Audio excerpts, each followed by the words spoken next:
Under a partly cloudy sky with a game time temperature of 69 degrees, we welcome you live to Bobby Cox Field at Ford Park at the Oklahoma Baptist University campus for the first midweek game of the 2021 season. Tonight it is 17-8 Oklahoma Baptist taking on the 19-7 Riverhawks of Northeastern State. Hello, everyone. I'm Todd Miller, joined in the booth tonight by Christian Doty. We'll talk more about that here in just a moment.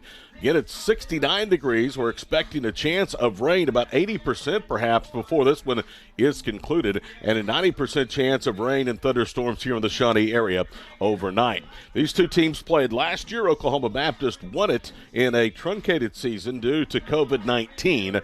The Riverhawks and the Bison have split their last two head-to-head meetings, with Northeastern State winning a midweek game here in Shawnee 2 seasons ago. Time now for a look at today's starting lineups. First of all, for Northeastern State, they are headed up by Jake Hendrick, who is in his 5th season in Tahlequah. Leading off for the Riverhawks and playing second base is Blaze Brothers. Batting second for NSU, catching Braden Rodden. Hitting third at shortstop for Northeastern State, Colin Klingensmith. Batting cleanup for the Riverhawks in right field is Blake Freeman. Hitting 5th at third base is Jackson Phipps. Batting 6th at first base, Michael Kahn. Hitting 7th for Northeastern State, the DH Chaz Orr. Batting 8th in left field is Nathan Norris. And batting 9th and in center field is Reed Fair. So again for the Riverhawks from Northeastern State, it's Brothers at second, Rodden catching, and Klingensmith at short. Freeman in right, Phipps at third, Kahn at first. Or the DH, Norris in left and Fair in center field, with Lee Callison pitching today for Northeastern.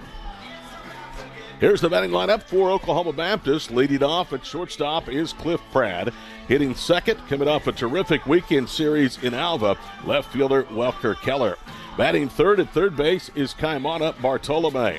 Hitting cleanup, the DH Ramon Enriquez. Batting 5th at second base, Hector Rubalcaba. Batting 6th at first base is Eric Carlson. Kevin Sines bats 7th and plays catcher today for OBU. Hitting 8th in right field is Shawnee's own Cade Self. And rounding out the batting order and in center field, batting 9th is Cade Kissel. So again, it is Pratt at shortstop, Keller in left, Bartolome at third, Enriquez the DH, Rubalcaba at second, Carlson at first. Sines the catcher, Self in right field, and Kissel in center field. The umpires already have met with the two head coaches. Chris Cox in his second season here at OBU with a record of 33-14. Oklahoma Baptist coming off a 2-1 series win over Northwestern Oklahoma State up in Alva this past weekend. Northeastern State is 19-7. They were 9-12 when the season was cut short last year. They are headed up by Jake Hendrick. I think earlier I told you he was in his 5th season. Jake actually in his 6th season as head coach, 8th year in Tahlequah, as the 2 prior years in 2014 and 2015, he was the pitching coach for the Riverhawks before ascending to the head coaching role. Hendrick in Tahlequah, 117 and 128. It is not a Bison win tonight. The wind is blowing straight in from center field. So it will be a much longer porch tonight for two of the better offensive clubs from the respective conferences, Northeastern State and Oklahoma Baptist. Of course, NSU, a member of the MIAA, Oklahoma Baptist currently is 1 full game behind Arkansas Tech for first place at the season's halfway point in the Great American Conference. We welcome into our broadcast tonight our buddy Christian Doty. Christian, of course, outstanding baseball player in his day at Pryor. He also was a member of the Bison football team as a player and as a coach. He now, of course, is a member of the performance course coaching staff. And Christian, it is great to have you here tonight. I know that you have ties to both of these universities. Thank you so much, and it's just an honor and a blessing to be able to get this opportunity to do this today, and definitely couldn't pick a better afternoon to do that.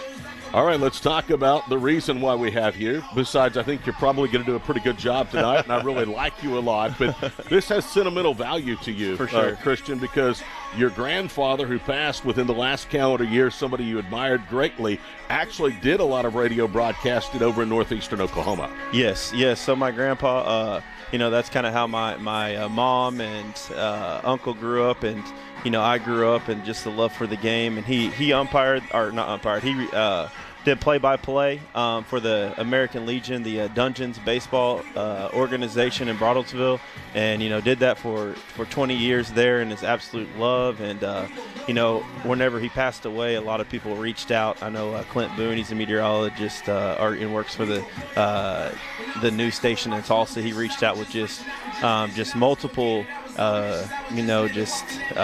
memories of them doing that and growing up together, and just ways they remembered him. And then also got an opportunity to be able to catch a play-by-play from him and be able to hear that. It was the 1983 or 86 American Legion Championship, actually. And just as soon as you hear that stuff and just pictures, look at pictures, it's something that you want to do anyway, just because of him. But no, just thankful for this opportunity. All right, let's talk about what you're doing right now. You, of course, were both a player and a coach here at Oklahoma Baptist since you've been to the high school ranks. Most recently, the defensive coordinator at Southmore. Right now, you're working exclusively with Performance Course. So tell our listeners what Performance Course is, because you work directly with student athletes here on campus. Yes, and so Performance Course is an opportunity that I took whenever I actually left OBU to be able to do that when I went into high school. And Performance Course, it's just a great opportunity and a great platform. What we believe is, one of the best in the nation, if not the best, in working with athletes. We tell people you can go a lot of places, get bigger, faster, stronger, but it's also about being a better teammate, a better person, and just making those great around you while you're getting better as well. And so, there we focus on, team building and culture building and stuff like that in adverse situations, which are only found in the weight room, and that can translate to the playing field. So, is it fair to say that Oklahoma Baptist has been at the forefront in using Performance Course within their intercollegiate athletic program? I know that's an arm of the franchise that you guys are looking to extend. For sure. No, for sure. Yeah, that is an opportunity that we were able to take advantage of. And I don't even say take advantage of, just an opportunity came about. I believe that may have been in 2018 maybe. Just an opportunity to be able to get Performance Course in. And so many times, especially at the Division II level, it's programmed by a coach, and it takes, it's just another added responsibility for them. And so, the coach now necessarily doesn't have to worry about that, and they're able to focus on their respective sport while their team is not only becoming a better team, but they're becoming better teammates, while the coach can focus on the coaching aspects of things. But no, OBU is definitely at the forefront of that, especially in collegiate athletics. And so it's just been a great opportunity, and we've seen a lot of success, especially with OBU volleyball.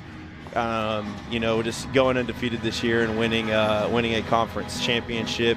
And, they're one of the first teams we worked with here on campus with football. All right. When I basically met you, you were with the football program, so my contact with you basically has been on the gridiron. But one of the things that really surprised me, Christian, was that you told me, hey, baseball may be your favorite sport. I know that you had as much or more success at the prep level on the baseball diamond. For sure. No, baseball is definitely my first love, and I tell everybody baseball is the greatest sport ever. And a lot of people look at me like I'm crazy and like, you're a football guy. But the opportunities and just playing for Coach Osborne and Pryor and having a lot of success there, and then being able to go out with Under Armour and be selected as a preseason Under Armour All-American in high school. Just the opportunities there that presented with, the love for baseball. Actually went to NSU for a semester towards the end of my attempt to continue my baseball career, and was there. But it's just a great baseball. Like, there's no sport that the defender holds the ball in their hand other than this one, and they control the game. And that's just an awesome adversity and awesome obstacles that come into place. He is Christian Doty. I'm Todd Miller. Christian will join us throughout our broadcast here tonight on the Bison Sports Network. Starting lineups have been introduced. They are introducing Oklahoma Baptist player by player as they take the field. We're moments away from the invocation and the national anthem, as well as the first pitch tonight. Oklahoma Baptist 17-8 welcomes in the Riverhawks from Northeastern State, 19-7 members of the MIAA. We'll step aside, be back with the playing of the national anthem in just a moment. Tonight it's Northeastern State and Oklahoma Baptist in midweek baseball action from Shawnee on the Bison Sports Network. redshirt junior from Grants Pass, Oregon, number 4, Cade Kissel. And on the mound for Bison, a redshirt freshman, number 15, Breck Galbraith. OBU is assisted by Keith Ballard, assistant athletic trainer Dylan Gibson, and associate head coach Cody Painter. Leading the Bison is head coach Chris Cox. Ladies and gentlemen, at this time,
Our national anthem for the campus of Oklahoma Baptist University in Shawnee before the first pitch tonight, the Bison and the Northeastern State Riverhawks. Oklahoma Baptist at home this year is 7-3, more like 10-3 because this will be the 14th game they've contested here at Bobby Cox Field in Ford Park. 3 others were against Ouachita Baptist. That technically was a home series for Ouachita. So the 3-game sweep for OBU did not count on their home record. 7-3 this year with this ballpark. Oklahoma Baptist 14-6 in 20 home games under second-year head coach Chris Cox's direction. CC is 33-14 here at Oklahoma Baptist. Bison fans, don't forget you can stay up to date on the latest at OBU Sports by following us on Facebook at Oklahoma Baptist University Athletics and on Twitter and Instagram at OBU_athletics. And to celebrate 50 years of investing in champions, the OBU Athletics Annual Fund is returning to its roots as the Bison Athletic Association. To learn more about the rebranding and exciting changes ahead to BAA membership benefits, visit obubison.com/BAA. Breck Galbraith, redshirt freshman from Joshua, Texas, 6'1", 205 pounds, will get the start. Breck making his first start, 6th appearance. Earned run average, 6.14. In his prior 5 appearances, Breck has worked just 7 1/3 innings, giving up 10 hits, 5 runs, 5 strikeouts, and 5 walks, and he will face a Riverhawks team that is among the best in the MIAA offensively.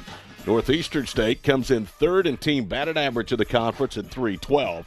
Breck Galbraith has surrendered a .333 batted average in his prior 5 starts. Defensively, around the infield for Oklahoma Baptist tonight, it's Eric Carlson at first, Hector Rubalcaba at second, Cliff Pratt is at third, Kaimana Bartolome is the third baseman, Walker Keller is in left, Cade Kissel is in center, Cade Self is in right, Kevin Sines is the catcher. Defensively, Ramon Enriquez getting the night off. He will be the DH, and Breck Galbraith will be the pitcher. Christian, games like this, very, very important. You need to win them. You also need to evaluate. And one of the things Cody Painter has been talking about this year, this is the deepest pitching staff the Bison maybe have ever had. But he said, I just haven't had midweek games and innings for a lot of these guys. So look for a bunch of different arms out there with a bump tonight. So leading off will be Blaze Brothers, the second baseman. He is a sophomore. 27 start, 41 hits, 113 at-bats, 5 home runs, 24 driven in. His 14 doubles, the league leader in the MIAA in that category. Northeastern State in the green, black, and white jerseys over gray bottoms. Oklahoma Baptist to the off-white with green numerals and lettering. Here we go. First pitch is lifted, foul, and out of play. And we are off and running just past the 5 o'clock hour here in Shawnee. Wind again is blowing in tonight, so it's not a bison wind, unlike what we saw here a couple of weeks ago when OBU hammered Southeastern pitching. The 0-1 pitch. Inside quarter, no balls, 2 strikes. So a good start for Brett Galbraith as he has opened up ahead 0-2 to brothers. Rodden, Klingensmith, Freeman, Phipps, all very good hitters, 1 through 5 in this Northeastern lineup. Nobody on, nobody out, just underway. No balls, 2 strikes here in the top of the first. Galbraith winds and delivers. Misses upstairs. It's 1-2. Elsewhere in the Great American Conference, we'll check the scoreboard a little later. This afternoon, Arkansas Monticello was in Tyler to take on UT Tyler. UCO down in Durant to face Southeastern. Southwestern in Lawton to face Cameron. In comes the pitch upstairs, and it's 2 balls, 2 strikes. Starting in an hour, Southern Nazarenes at Oklahoma Christian. And at 7 o'clock tonight at David Allen Memorial Ballpark in Enid, Northwestern hosting East Central in a non-conference game. 2 balls, 2 strikes, nobody on, nobody out in the first. In comes Galbraith's pitch, and it's wide, 3-0. Breck again in 7 1/3 innings. Has walked 5, he has struck out 5. He has missed 3 straight to Blaze Brothers, the sophomore second baseman out of Springdale Harbor High School. Galbraith's pitch is hit off the end of the bat and foul back to the screen. Northeastern State comes in winners of 3 straight. They swept Rogers State over the weekend. They are 16-5 in the MIAA, off to their best league start in years. They're 9-5 in true road games away from Tahlequah. This is a program that was picked 10th in the MIAA to start the year. The 3-2 pitch popped up again. That will blow out a play on the first base side. There's 12 teams in the conference that sponsor baseball. Northeastern was picked 10th. Currently, they are 3rd at 16-5 and looking for their 20th win, and this their 27th start of the season. Blaze Brothers with the infield playing straight up awaits the pitch, and it's low and a leadoff walk. Just as sure as I had said, a good start, Christian, with the 0-2 count. Brothers able to foul off a couple 2-strike pitches and coax a leadoff walk. For sure, and he got ahead right there. And, you want to throw a pitch, change his eye level and all that, but, it just slipped away from him right there. Brothers with his 17th walk, that ranks him 3rd of the NSU roster. Here is Braden Rodden, the catcher. Left-hander shows bunt and takes it inside for a strike. It's no balls, 1 strike. Braden Rodden comes into the ball game, hitting .317 over previous 26 starts. Galbraith comes set at the belt. Now glances to first. Carlson holds the runner on. The pitch catches the outside corner. And for a second straight hitter, the redshirt freshman right-hander has jumped ahead 0-2 in the count. Braden Rodden with 9 home runs and 30 RBIs. The 9 home runs, one better than Jackson Phipps for the team lead. Northeastern State with 46 home runs this season. Runner goes, 0-2 pitch. They hit something on, and it's lined into left field for a base hit. Off and running was Brothers, so he sprints into third, and it's a stand-up double for Braden Rodden. So they had the hit and run on, and it paid off that time, partner, as Rodden went oppo and liced one into the left field corner.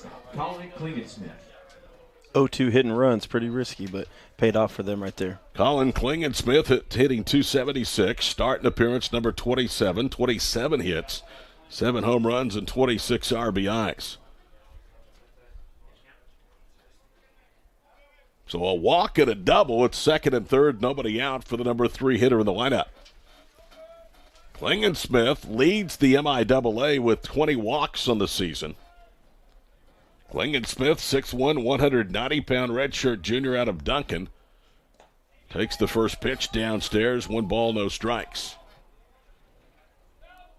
Klingensmith out of Duncan High School, played 2 years in Kansas at Independence Community College before transferring to Northeastern State. One ball, no strikes to the NSU shortstop. RBI opportunity. Here's the pitch. Fastball in the outside corner. 1 ball, 1 strike. Breck Galbraith this year has now allowed 4 hits in 11 at-bats against left-handers. Lefties off the OBU pitching staff this year, hitting .322. Runner at third, Brothers. Rodden the runner at second. Nobody out in the first. In comes the 1-1 pitch. Ground ball off the mound and into center field. That'll score at least 1. Now Rodden is being waved around, and Kissel will throw it into the second base area. So it's 2-0 Riverhawks on the RBI single by Klingensworth. Colin Klingensmith with RBIs number 27 and 28. Had a great start for NSU here tonight in Shawnee. So here is the ever-dangerous Blake Freeman. He ranks 5th in the conference, the MIAA, with 42 hits, 3rd in doubles with 13. Blake Freeman is a .385 hitter over 26 ball games. 1 ball, no strikes to the left-handed hitting right fielder for NSU. Galbraith with a runner at first, comes set, now delivers. In there for a strike, and the count evens up. 1 ball, 1 strike. Both Pratt at short, Ruvalacaba at second are shaded slightly towards the middle, with Carlson holding Klingensmith at first. There's a large opening to that right side for Blake Freeman, the left-hander, if he can pull it. Now time is called as Freeman backs out of the batter's box. Blake Freeman is a sophomore from Bishop Carroll Catholic High School in Wichita. 5'11", 170 pounds. In comes Galbraith's pitch. Outside corner looked at for a strike, and it's 1 ball, 2 strikes. Galbraith making his first start in 6 appearances. His last inning of work came back on March the 26th against Arkansas Tech. 2 hits, 2 earned runs with a couple of walks and 1 strikeout. The throw to first. Play was close, and just back in is Klingensmith.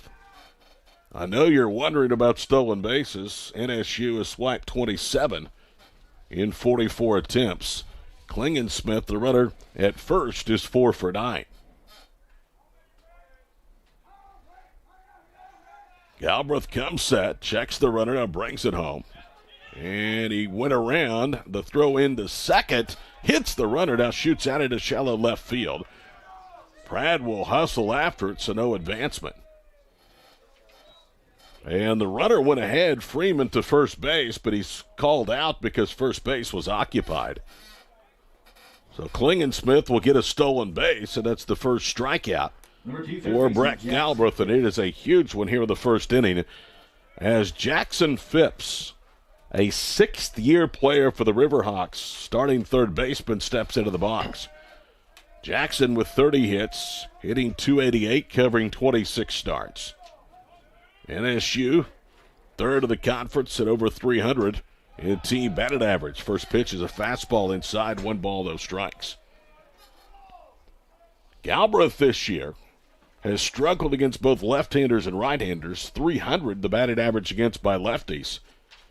Right-handers are 7 for 20, hitting .350 against the redshirt freshman from the Lone Star State. 2-0 NSU, top of the first here from Shawnee. In comes Galbraith's pitch, and he pops it up, and that will be out of play on the first base side. So the count evens at 1 ball and 1 strike. Phipps with Kahn on deck. Runner at second is Klingensmith, who right now is the difference of the ball game, a 2-run single here in the first. You can bet a 2-0 lead is not going to stand up, and nor will it be the final run scored. Midweek games have a long history of long games with plenty of offense. Galbraith checks the runner at second, now brings it home. Swing and a miss. Like he changed speeds on him there right there, and it's 1 ball, 2 strikes. Jackson Phipps has struck out 21 times in over 100 at-bats. 21 strikeouts, the tied for the 4th most on the ball club with Reed Fair, who is hitting in the number 9 spot. Galbraith checks Klingensmith, the runner at second, and in comes the pitch. Swing and a miss. Challenged him low with a fastball and got him to swing over the top. It's a very nice pitch sequence right there. You know, you make a great 1-1 curveball, get him swinging a miss, and then you have that in his mind and come back with the heater and just blow it by him. Slow the bat down, then throw it fast by him. Here's Michael Kahn making his 10th start, 14th appearance, 8 hits, hitting .222. Of his 8 hits, 3 have gone for extra bases, a double, and 2 have left the ballpark. Michael Kahn with 11 driven in, an RBI opportunity now with 2 outs as Galbraith tries to reduce the damage here in this first inning. Breck comes set, brings it home. Fly ball pretty well hit into left field, but Keller is there. Backpedaling, reaches up, makes the catch. And the inning is over. 2 runs, 2 hits for NSU, 1 left. After half inning, the Riverhawks 2, Oklahoma Baptist coming up on the Bison Sports Network.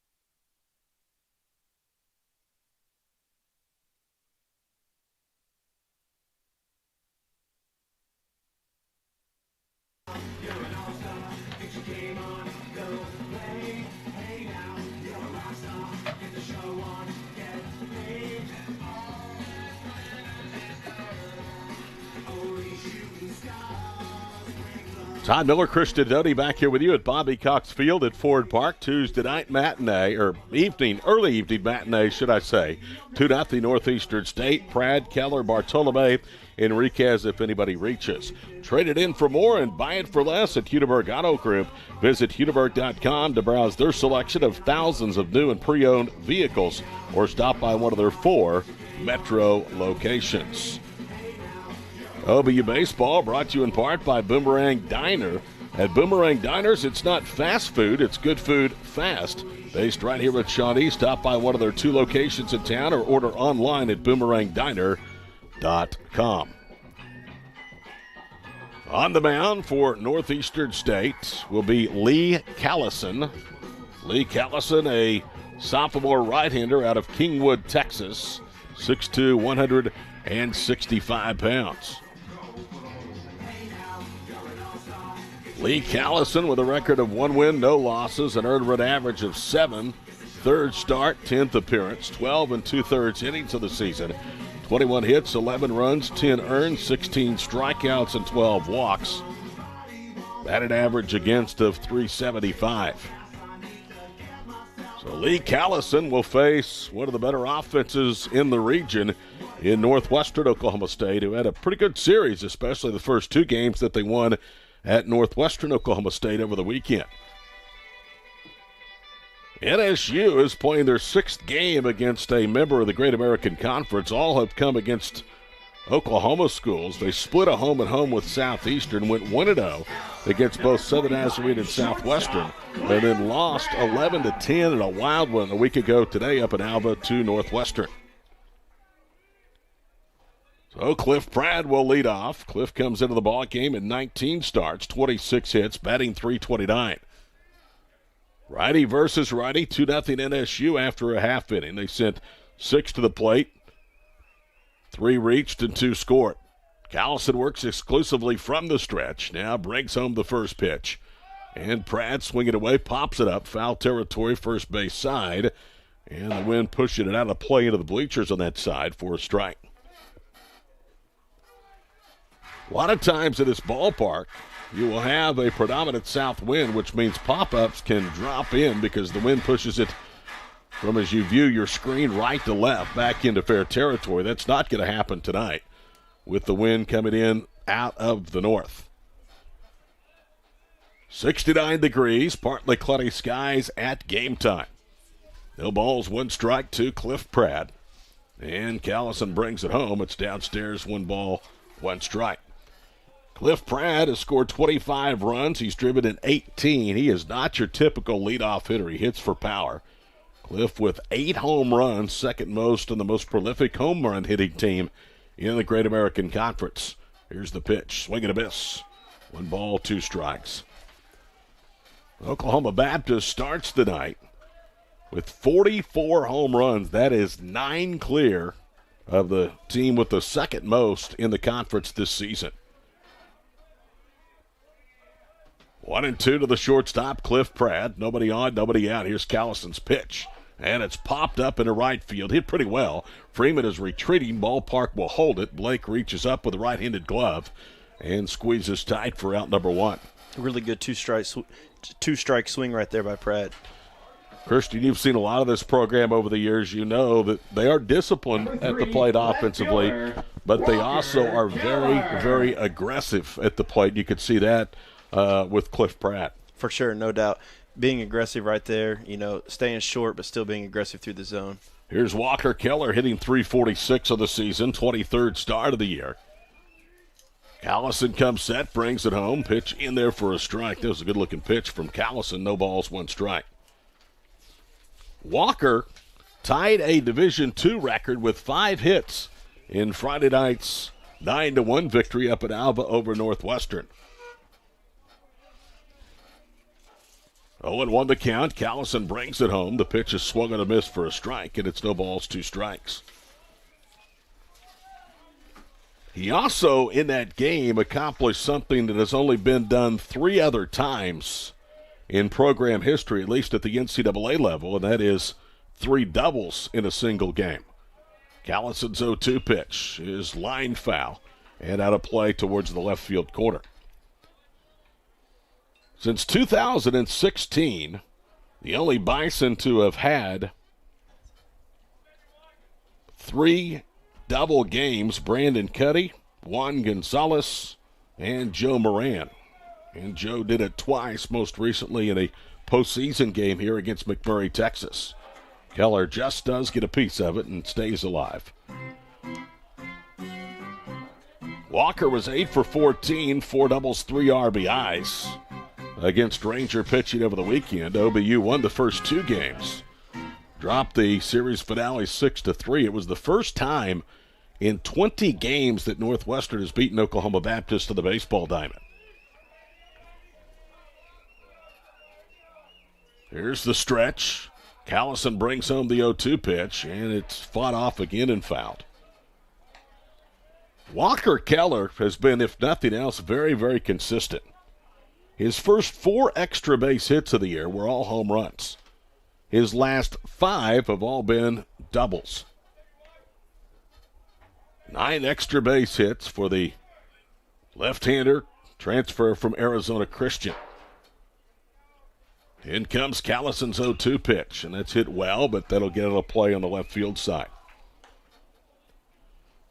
Brandon Cuddy against Arkansas Tech had a 3-double game on March the 14th of 2016.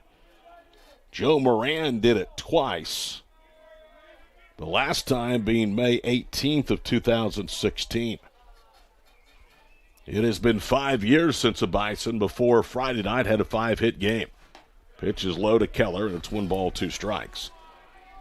Hunter Heath had 5 hits in early May. In fact, May 1st of 2016 against Southern Nazarene. He and Walker Keller are the only 2 in the Division II era to have a 5-hit ball game for OBU. In comes the 1-2 pitch. Grounded slowly, first base side. Kahn has it. He'll call off the pitcher, Callison, and take it to the bag himself for out number 2. So 2 up, 2 down, and here is the first baseman, Kaimana Bartolome. 5-hit games are certainly not real common, but if I would have told you it's been done 3 or 4 times in Division II history, you probably would have thought that Kai was one of those that have accomplished it. He is not. His best has been a 4-hit game on 2 occasions. Bartolome, the native of Hawaii, playing third base. Went over 100 career starts this past weekend at Northwestern. Looks at a breaking ball for a strike, and it's 0-1. Kaimana Bartolome is playing in game number 104. Here's the stretch. In comes the 0-1 pitch. Breaking ball for a strike. It's 0-2. And tell you what, Callison has been impressive early. He has been. He's really switching locations, switching the eye level, and doing a really good job of keeping the hitters off balance. Nobody on, 2 out, 2-0 NSU. OBU bats in the home half of the first. Callison takes a deep breath, brings it home. Pitch fouled out of play, and Kai will see at least one more. He's been very aggressive here early. I think it helps. The Bison wind's not blowing out as normal, so being pretty aggressive and challenging the hitters. Kaimana hitting .417 after a good series. 5 doubles, 5 home runs, and 25 RBIs. Hit safely in all 3 games of the series with Northwestern. Callison comes set, brings it home, and the breaking ball is hammered into left field. That is trouble. On the move is Norse, and it's off the top of the fence. Kai digs into second. He'll slide in safely without a throw. And that keeps the inning alive for Ramon Enriquez. So many times, Christian, in this ballpark, that is a home run. No doubt, and you saw breaking ball right there, and he was just waiting for it and took full advantage of it. So Ramon Enriquez now will bat. Ramon hitting .294 in his final season here at OBU. 25 hits in 25 games. Ramon Enriquez, Kevin Sines, Kaimana Bartolome, the only Bison this year to have played in all 25 previous games.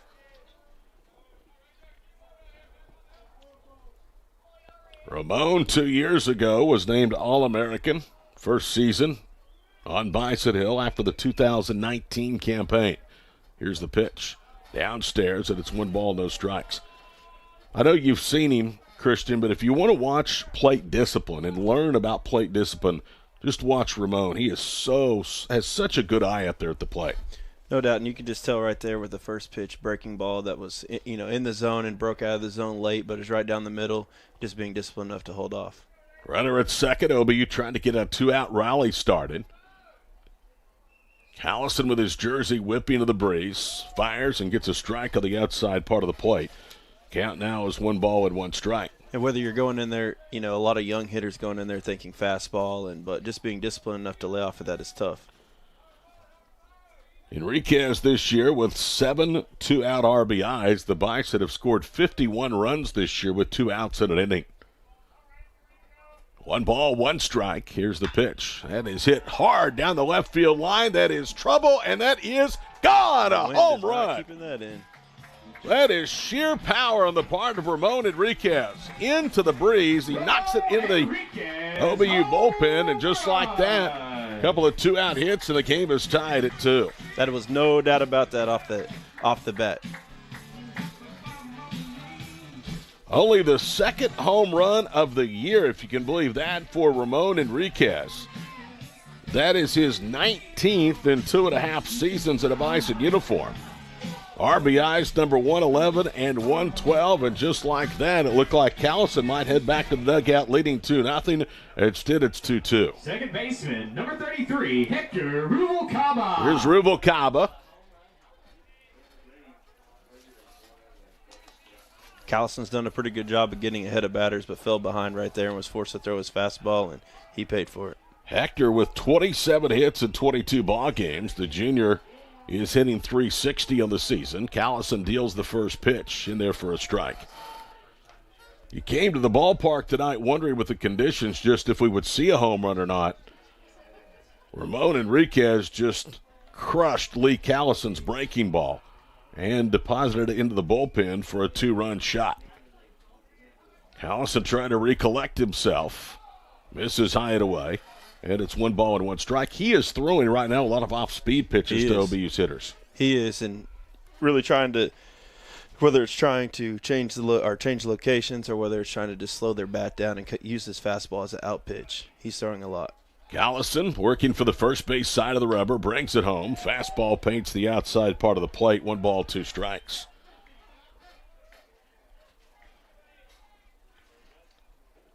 Northeastern State comes in 3rd of the MIAA and team earned run average at 4.86.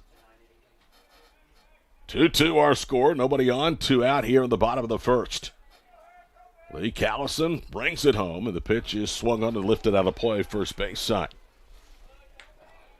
Rubalcaba is second in the Great American Conference in home runs with 9. He trails only Northwestern's Marcus Page, who has 13 in that category. OBU did a good job against Page last weekend in Alva, no home runs. He did have 4 hits. 3 of those were doubles, but they at least kept the league leader in home runs at the ballpark. 1 ball, 2 strikes, and the pitch again fouled out of play. NSU has won 45% of their ball games in 5+ seasons under Jake Hendrick. 117, 128 is career record. They were 9-12 last year. And they have steadily made improvement since his first season when they went 12-37. 1-2 the count. And Callison brings it in. And that just missed away. 2 balls, 2 strikes. If you're the hitter, are you swinging to that pitch? Yes. Yes, that was a great location. He spotted up right there, hit his spot. But it just goes to show you the stat line of him having 6 strikeouts so far through 22 games. It's very good plate discipline. 2 balls, 2 strikes. Lee Callison comes set at the belt. And in comes the pitch. And he fouls it off again. You know, for a power-hitting team, guys like Rubalcaba and Eric Carlson don't streak out a lot. They've struck out a combined 13 times. They don't, and that is very rare for power hitters. Ramon Enriquez has struck out 16 times, though, in nearly 90 at-bats on the year. Talk about his plate discipline earlier in his at-bat. 2-2 the count. In comes Callison's pitch, and a one-hopper back to the mound. Callison has it, runs to first, makes the play, and it is over. But unfortunately for the Riverhawks, it comes 1 hitter too late as Ramon Enriquez hits his 2nd home run of the season, a bomb over the left field fence and into the bullpen. It's a 2-2 tie when we return for inning number 2 on the Bison Sports Network. And 9 left on base. After 1 inning, the score is Riverhawks 2, OBU 2.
Brett Galbraith, who gave up a couple of runs on 3 hits in the top of the first, takes them out of the 2nd inning in a 2-2 tie. He'll get the bottom third of NSU's lineup, starting with Chaz Orr, then Nathan Norris, and Reed Fair. Chaz Orr is a junior, hitting .213, 17 prior starts. This is his 20th game. 13 hits, a double, and 2 home runs. First pitch from Galbraith. Ground ball out to short. Pratt handles it and on to first, and 1 pitch, 1 gone here in the 2nd. So Galbraith, after giving up a walk and back-to-back hits at a 2-0 lead, back in the first, has now retired 4 straight NSU batters. Number 6, left fielder, Nathan Norris. Nathan Norris now will bat. Norris hitting a .133. Only his 5th start of the year, only his 5th game. He has 2 hits and 1 RBI. Righty versus righty. Galbraith's first pitch is upstairs with a fastball. 1 ball, no strikes.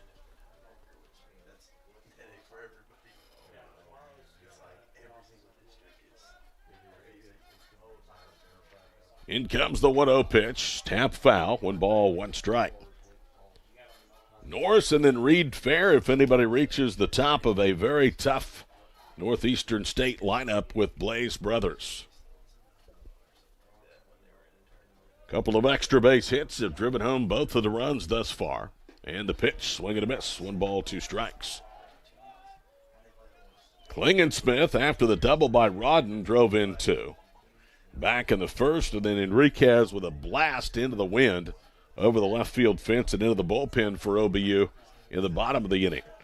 That pitch got away from Galbraith. It's now 2 balls and 2 strikes.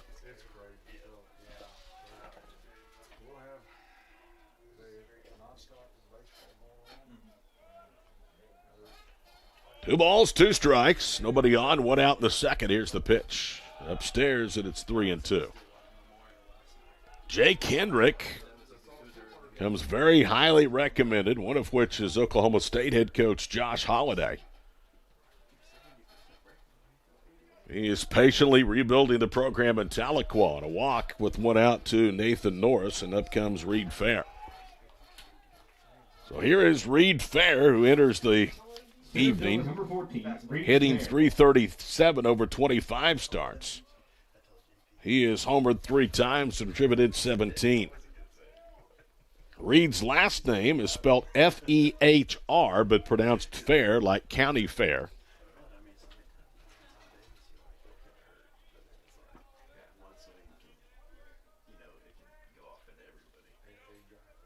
Carlson holds at first. Norris with a short lead.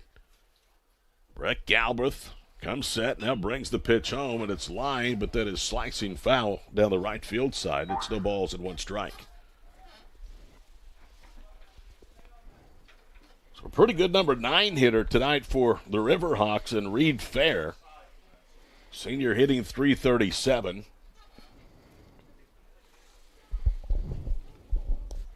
Fair is 5'11", 200 pounds, and a redshirt senior from Topeka, Kansas. Played at Seaman High School and signed with Cali County Community College out of high school. In comes the pitch. Swing and a foul tip, and it's no balls, 2 strikes. Bison beginning a stretch in which they will play the next 3 Tuesday nights, and that was by design. Told you they lost 3 or 4 games at the UCO Classic to start the year. 2 of the teams they were scheduled to play in that Classic they'll face the next 2 weeks. Pittsburgh State next Tuesday afternoon here in Shawnee. And 2 weeks from tonight, UCO in Edmond. In comes the 0-2 pitch, and a ground ball up the middle, should be 2. Pratt to the bag himself for 1, on to first for 2. Just what Brett Galbraith at OBU needed. Nothing comes of the walk, nobody left after 1.5, 2-2 on the Bison Sports Network.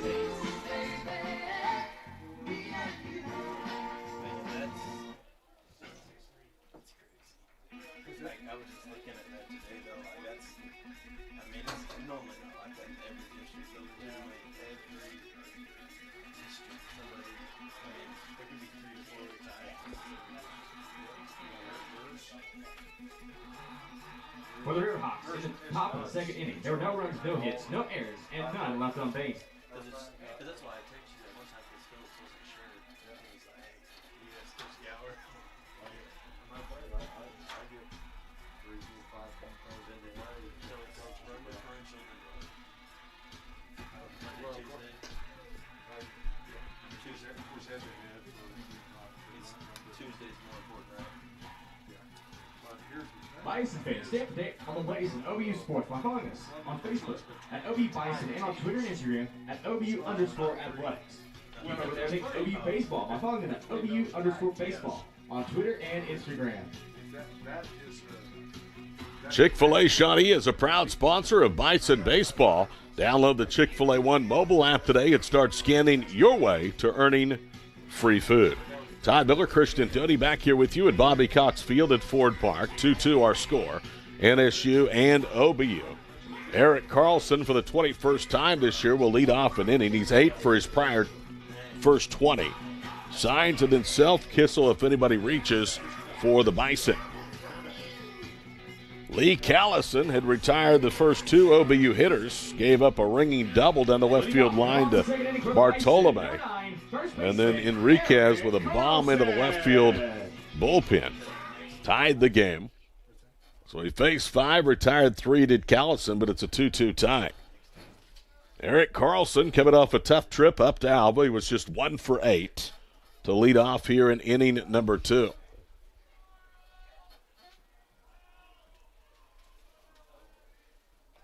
Lee Callison comes set at the belt. Now brings home the first pitch, and it's lined right at the first baseman, Kahn, who put his glove on the dirt and picked it out.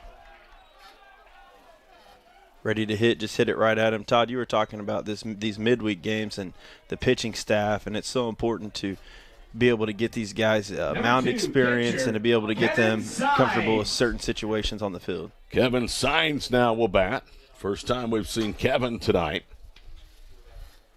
Bison and the Riverhawks tied at 2 here on so far what has been a very pleasant Tuesday evening, trying to win the game of the Bison and beat Mother Nature as well. Here's Callison's first pitch, and there for a strike. It's 0-1. Another breaking ball. How about that guy that just came in here in the booth? No. Pretty salt of the earth man, isn't he? He is. One of a kind.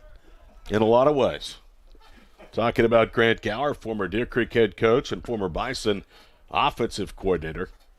In comes the 0-1 pitch. Little tight, 1 ball and 1 strike. And now he has the awesome job of OSSA officiating. But that's a fun job. Probably get bored. I'm sure there's nothing to do with it. 1 ball, 1 strike.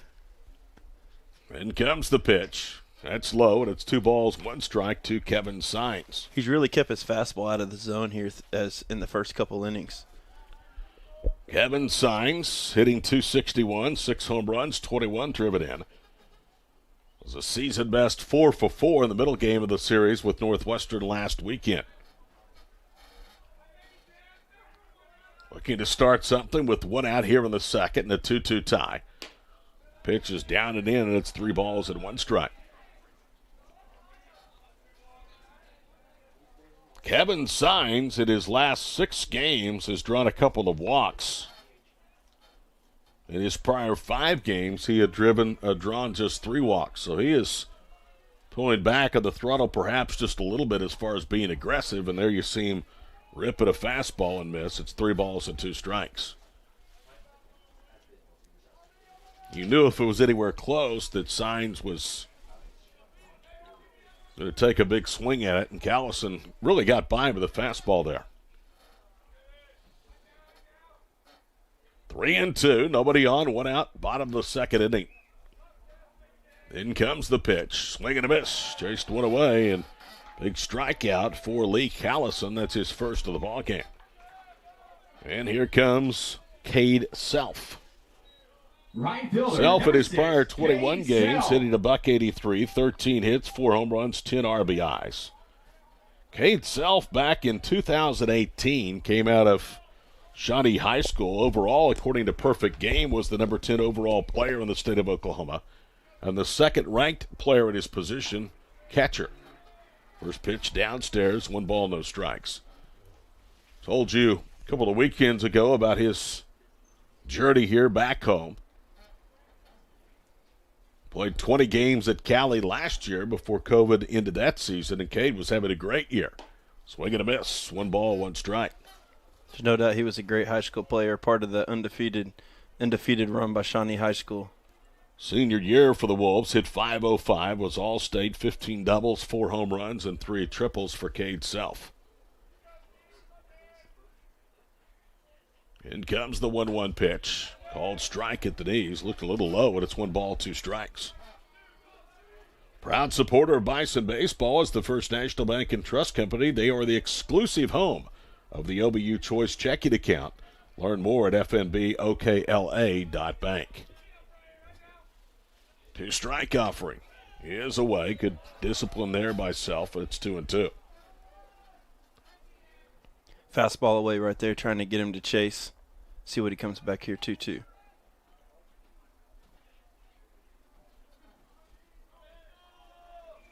Allison gets the sign from Rodden.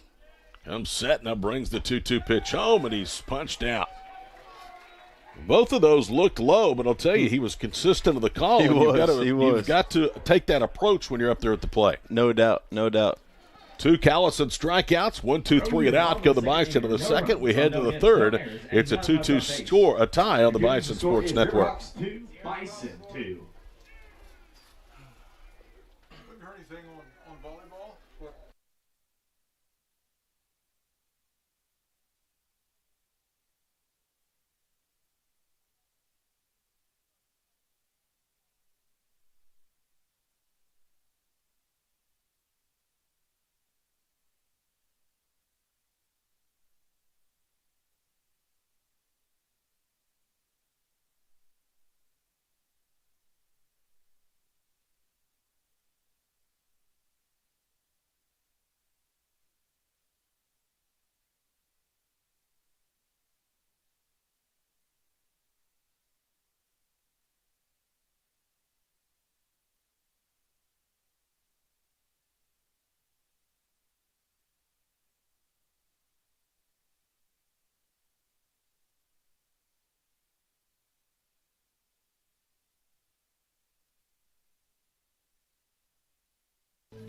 What? What a great year. Yeah. What a great year. Yeah, we were going to be the highest ranked team there.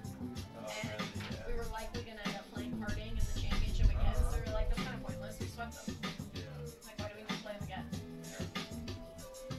Especially if y'all aren't banged up. Blaze Brothers to lead off the NSU third inning. Welcome back into the ballpark. Todd Miller, Christian Doty with you on the Bison Sports Network tonight. Each team with the runs in the first. Each team went in order in their half of the second. Blaze Brothers drew the first of 2 walks permitted tonight by Breck Galbraith. It came to open the game back in the first. He scored ahead of the 2-run single by Klingon Smith. First pitch lifted out of play off to a right for a strike. Good job of getting ahead right there as he did in the second inning when he made quick work. Blaze Brothers, 5'9", 180 pounds, out of Harbor High School in Springdale, Arkansas. His good bloodlines. His father was a quarterback for the Chicago Bears. Pitches in the dirt, 1 ball, 1 strike.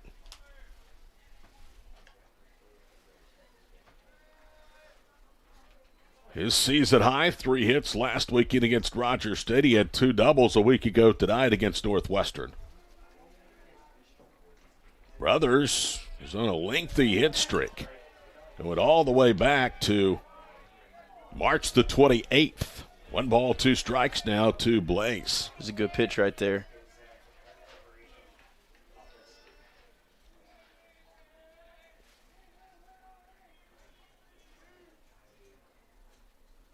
In comes the pitch, down and in, 2 balls, 2 strikes.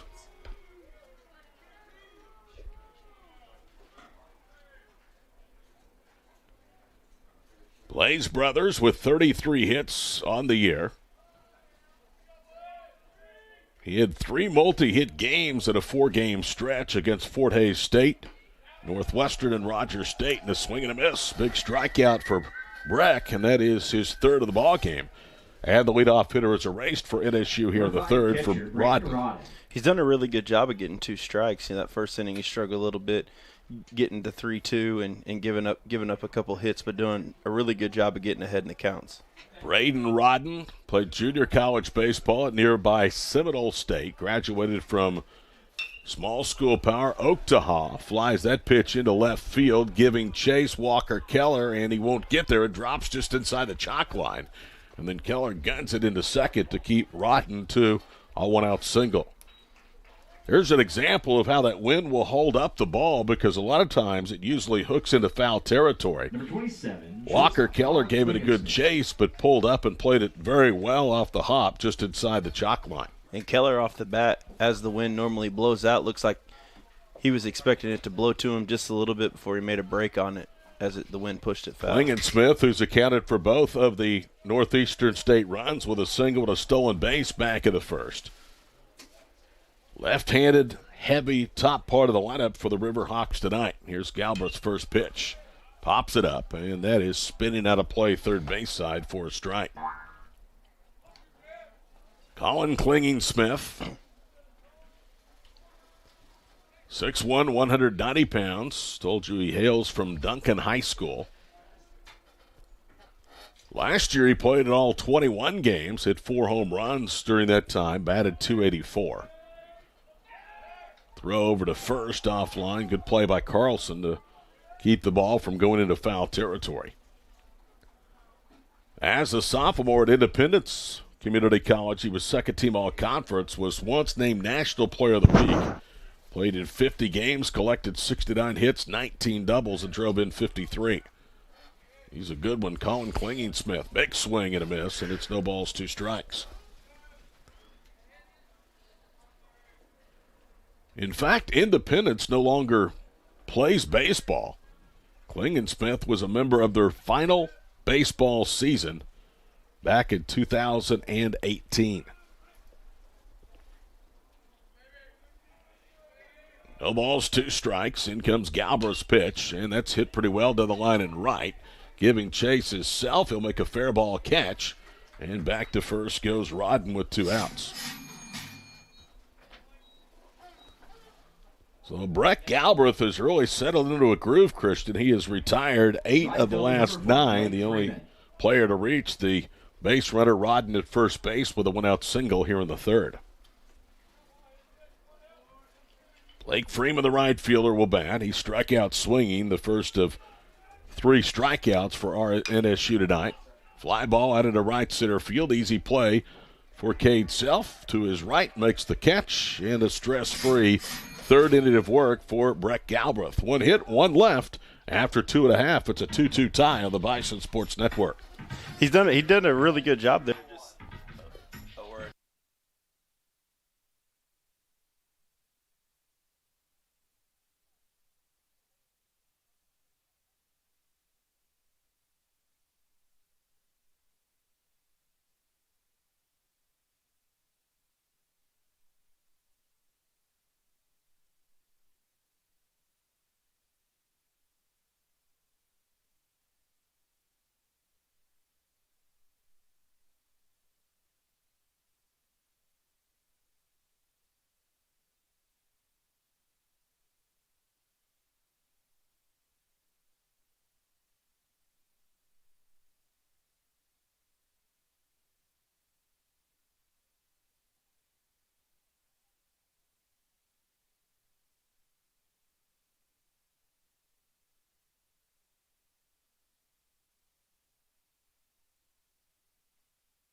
Cade Kissel to lead off the 3rd inning.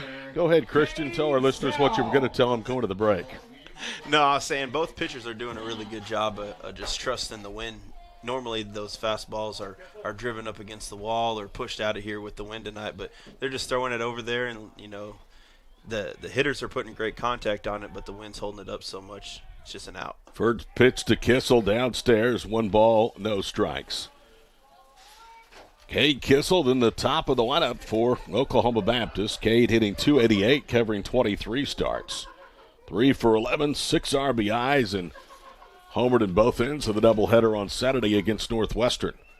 Here's the pitch. Inside, 2 balls, no strikes. I know you're supposed to put the elements out of your mind, okay? Because like an OBU pitcher knows you keep the ball down primarily in the zone of this ballpark. No doubt. How much does that actually mess with a pitcher? I mean, especially, I don't think it really messes with Northeastern just because they're coming here. It's not their home ballpark. But, you know, as an OBU pitcher, you're doing certain things, making sure you don't miss high. You know, you don't hang breaking balls because they are definitely runs on the scoreboard if you do that on a normal day here at Bison Field. Kissel, the hard hit single into right field. Leadoff hitter on for the first time in 3 innings now for OBU. And here's Cliff Pratt. He hit the ball pretty well, but flew out to Blake Freeman his first time up out in right. Northeastern, Oklahoma Baptist tied at 2 in this midweek affair. OBU, a huge series coming up. 2 games Friday afternoon and a single game on Saturday over in Magnolia against Southern Arkansas. Here's the pitch showing bunt. Pratt takes it high for a ball. 1 ball, no strikes. Jake Lipinski, who this week was named as the conference pitcher of the week, will try to get the series off to a good start Friday afternoon of the first game of a doubleheader. OBU was picked 1, Southern Arkansas 2 in the preseason coaches poll. That'll be a great opportunity for OBU to go to Arkansas and hopefully come back with 3 victories, but definitely get off to a great start on Friday. 2 balls now, no strikes to shortstop Cliff Pratt with Walker Keller awaiting on deck. We're in the bottom of the third, 1 on, nobody out. 2-2 our score. Lee Callison comes set. Check of the runner now brings in the pitch. It's low, and it's 3 balls and no strikes. It's one of those situations that I know frustrates a coach. He's squaring around to bunt, and you throw 3 straight balls, and obviously that now he has the green light to just rip one, but just throw a strike, get you out. Cliff hitting .329, entering play tonight. This is his 21st start of the season. Short lead by Kissel at first. In comes Callison's pitch. Take it all the way. It's 3-0. What's your thoughts on taking 3-0? I don't like it, especially with good hitters, because oftentimes that's the best pitch you see in the sequence. No doubt, especially right here. You know, he's throwing a lot of breaking balls for a strike, so that may be the only fastball he gets. But, you know, like you said, really good hitters, you trust them in that situation. 3-1 pitch, a little liner out into right field. It'll drop in front of Freeman. And back-to-back base hits here in the third sets the table down for Walker Keller. Pay it off right there. You know, 3-1's like 2-0. You have the green light. You know, just don't miss. It's your only thought process as a hitter. Barrel it up. This team is built for this ballpark. Predominantly left, center, but they are really good to all fields in terms of just hitting for average. Walker Keller bats with an RBI opportunity here in the third in a 2-2 ball game. Bison have never led, trailed 2-0 after a half inning. Callison comes set. Bullpen is quiet for Northeastern, and the ball hit right to the first baseman. Kahn goes to the back, now throws into second, and they get the out there, so it's a 3-6 double play. And you couldn't have dropped it any better for Michael Kahn and the Red Hawks defense. No doubt, hit right at him as his momentum's taking him to first base and throwing it to second base, and they're applying the tag. So a 3-6 double play over to third base goes Cade Kissel. And here's Kaimata Bartolome, who got the 2-out rally of the first going with that double into left field. It'll be interesting to see how he pitches him here. As last time all I saw was breaking balls. I bet he didn't see just breaking balls this time. First pitch from Callison. Big swing went right after him and he missed.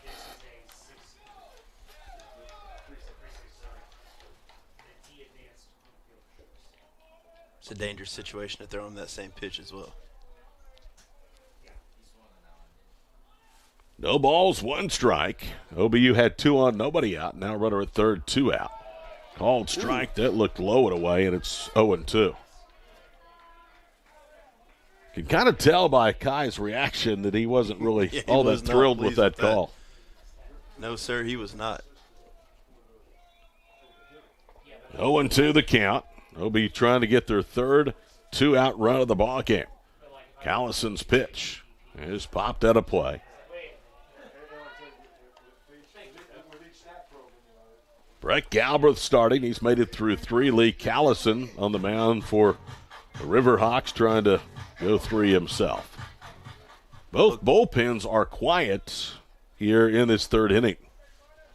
Will look like a promising start to inning for the Bison right here. Now need to come up big with a 2-out hit. 0-2 pitch in the dirt. It's a good waste pitch, and it's 1-2. You're right. Very good block that time by Rodden. It's a good waste pitch if you have a good catcher back there because you bury that thing in the dirt and it gets past him, and it's a 3-2 lead. 1-2 the count to Bartolome here in the third inning. Then comes the pitch, and a ground ball foul on the third base side. Kai was a little bit out in front and reaching that time. Bartolome now has hit safely in 10 consecutive ball games and 15 of his last 16 after the double back of the first inning. It was also his third extra base hit in as many games against River Hawk pitching in his career. 2-strike offering, and he came into the handle when he fouled it off. For tonight, Kaimana in 2 previous meetings with Northeastern State, 5 of 10. 3 runs, 2 RBIs, a home run, and a double. You can just tell with all these Bison hitters, their 2-strike approach isn't just, nice and easy, making sure, I don't strike out. They're continuing to be aggressive through the zone. Bartolome closed it into the top 7 in career games played and started in the Division II era. Awaits the 1-2 pitch from Lee Callison. Here it comes. And that one is hit hard but fouled on the left field side. I think I told you earlier Kai had played in 104 games. Actually, today is his 103rd. So if he makes all 3 starts this weekend in Magnolia, he will move into the top 7 in career games played and started here on Bison Hill. 1 ball, 2 strikes. Lee Callison comes set at the belt, now brings it home, and the pitch is popped up. May be playable for the first baseman, Kahn. He circles underneath it. Now the wind pushing it, and it does get out of play. Playing in 107 ball games in college is a very impressive stat line, especially here on Bison Hill. I say this all the time, Christian, and I hate to every time I say it, but they do so many things, he and Ramon, so well, but perhaps their longevity, their durability is what I've been as impressed with as anything in their careers. And I hate saying that because you never know what can happen with the next pitch. No doubt. 1 ball, 2 strikes, and the pitch, swing and a miss. Got him to fish it, a breaking ball way outside. A big strikeout for Callison, who now has struck out 3 of the last 5 Bison outs in the ball game. 2 hits, 1 left after 3. It's a 2-2 tie on the Bison Sports Network. For OBU.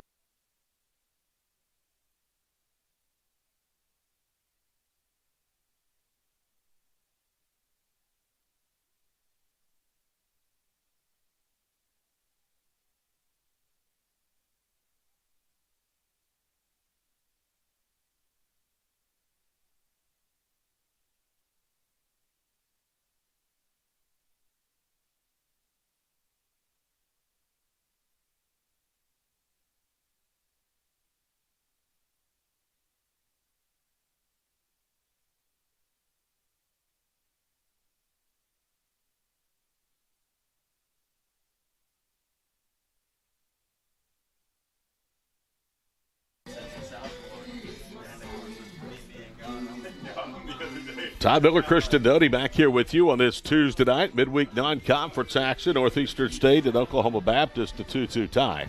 Folks, the Stampede Club has a new name and a new brand benefits. Learn more about the exciting changes to OBU's athletics annual fund, including how to make your 100% tax-deductible contribution at obubison.com/BAA. Todd, you were talking about just their longevity and the difference they make and just all the experience they bring, but just the amount of Bison that played here that have been so successful, and you add them to the top of the list of them, making a long career here is just extremely, extremely extraordinary and impressive. Jackson Phipps will lead off the top of the 4th for NSU. Phipps struck out against Breck Galbraith his first time up. One of 3 strikeouts for Breck in the ball game, and the second of 2 in that first inning. Galbraith brings it home, and the first pitch is in there for a strike. It's 0-1. He's done a really good job of settling in this whole game, especially early in the counts. Jackson Phipps from Nakona High School, a redshirt senior in his 6th year. Bounces that one out to third. Bartolome over to Carlson for first. And there's one out. Well, Brett Galbraith has pitched really, really well since the 2-run single by Klingensmith back in the first. He has retired 10 of the last 11 Riverhawk hitters. Here's Michael Kahn, who flew out to left to end the NSU first. First pitch to the left-hander, just misses away with a fastball, 1 ball, no strikes. This year, Tinker Federal Credit Union is celebrating 75 years of TFCU and U, helping members achieve their goals and realize their dreams since 1946. Learn more at tinkerfcu.org. Kahn fouls the 1-0 pitch off, count even at 1 ball, 1 strike. As we talked about earlier, the top 5 of their lineup being so successful, and you can just tell by their swings, their approaches to the plate. Righty versus lefty. Galbraith brings it home, and a called strike at the outside quarter. Nice pitch. You can see why OBU has high hopes for Brack. We just have not seen enough of him as a redshirt sophomore. He is getting a redshirt freshman. He's getting some great innings in here tonight. In comes the 1-2 pitch, and a little fly ball out into left. Keller is there, moving to his right, and he puts it away, and that's out number 2. Before we continue, we need to salute our suite mate here, Kaylee Buell. She is a member of the Great American Conference, 2-time volleyball champions after going 6-1 in sets last weekend over in Arkansas, defeating Arkansas Tech 3-1 and whitewashing number 6 Harding 3-0. First pitch to Orr is a strike. It's 0-1.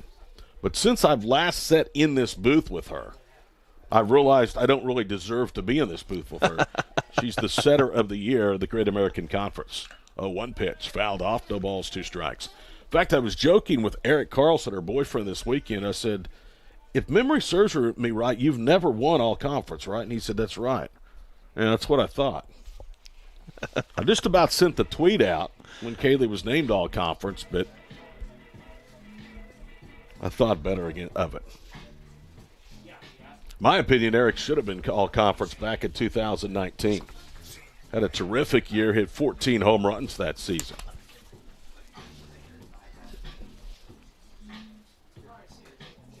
Chaz Orr behind 0-2. Kevin Sines has made his way out to the mound. And he may be having a little bit of problem with his catching gear. Now he goes back out to the mound, so that's the reason for the delay. What a weekend it was for Bison volleyball. What a season it has been. There was thought that they would go to Nebraska Kearney for a tournament at season's end. That was canceled. They were then going to participate in an upcoming Lone Star State event. 7 games in 4 days. A little bit beat up after the historic regular season and postseason run, so they're going to set that one out. Just shows you what being consistent will get you, and that's just being successful. 0-2 pitch. Didn't want to go around, but punched down on strikes. Good pitch by Galbraith, and the inning is over. 1-2-3 and out goes Northeastern State. After 3.5, it's a 2-2 tie on the Bison Sports Network. There were no runs, no hits, no errors, and none.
Lee Callison stays out there and starts his fourth inning of work. He'll face Enriquez Ruvalcaba and Eric Carlson, Kevin Sines, if anybody reaches.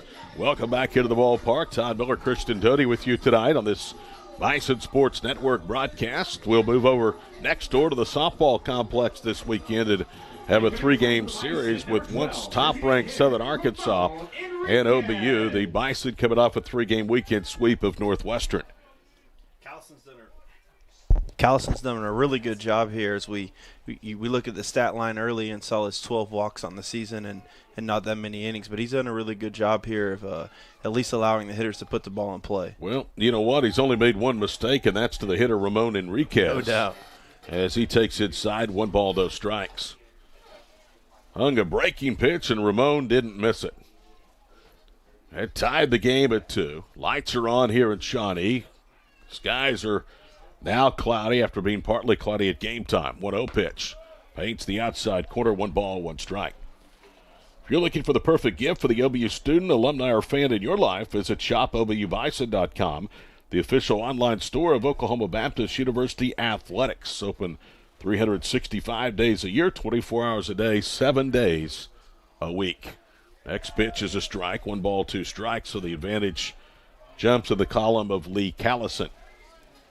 One of the biggest differences that Jay Kendrick has made, among others, at Northeastern State is in the pitching staff. He was the Riverhawks pitching coach from 2013 through 2015 before taking over the following spring as head coach. Swing and a miss, blew high gas past him on the outside part of the plate, and Ramon strikes out for the first time. Second baseman, number 33. In his first year in Tahlequah, Jay Kendricks helped the pitching staff boast their lowest earned run average in more than 12 years at 5.56. Nobody on, 1 out for the second baseman, Ruvalcaba. Callison comes set, brings it home, and the pitch is fouled out. It's a good swing there. Real good swing. Nothing to win the count. Ready to hit as he stepped in the box. The 2015 Riverhawk pitching staff posted a sub-5 earned run average, 4.86, for the first time in NSU's NCAA era. Started back in 1996. Here's the pitch, outside quarter. Good spot, and Great snowballs, location. 2 strikes. Great location. Both these pitchers, especially for a midweek game, as we talked about, these can be long and dragging and a lot of runs, a lot of walks. Been 2 pretty good outings. Callison comes set at the belt. Now delivers the 0-2 pitch, and that's hit high into left center field. Fair drifting to his right, makes the call on the catch, calling off Norris, and that's out number 2. Prime example of the wind right there. Didn't get all of it, but that ball normally presses to the wall. See what Eric Carlson can do if he can start a First 2-out baseman, rally. Number 9, Eric A 2015 Carlson. pitching staff. His final year as the pitching coach in Tahlequah, Hendricks had his staff set a school record for the most strikeouts in a single year, 350. And the opposing hitters batted just 277. That was the lowest in the Division II era in Tahlequah as well. First pitch inside to Carlson, 1 ball, no strikes. Helsley was a part of that staff that plays for the Cardinals, I believe. You're right. Ryan Helsley became the highest drafted player in school history in the 5th round, number 161 overall, I think, by the Cardinals. He's a Tahlequah kid. We actually recruited his brother when he played quarterback for Tahlequah Sequoia in high school. 2 balls, no strikes. Here on Bison Hill. Helsley was the MIAA strikeout leader in 2015 and 2016. Again, picked 161st overall by the St. Louis Cardinals.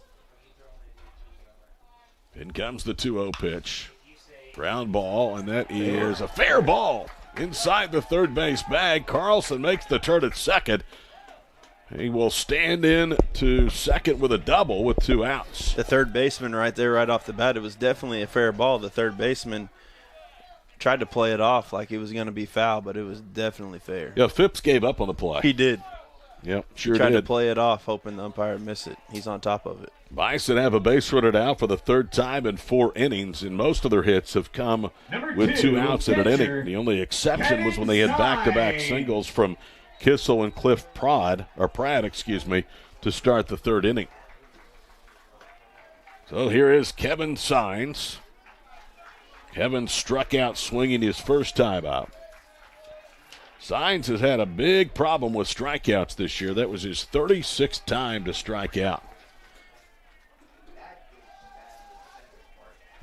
Bison trying to get another 2-out rally and take their first lead of the night. Callison blows heat past him away. Strike number 1.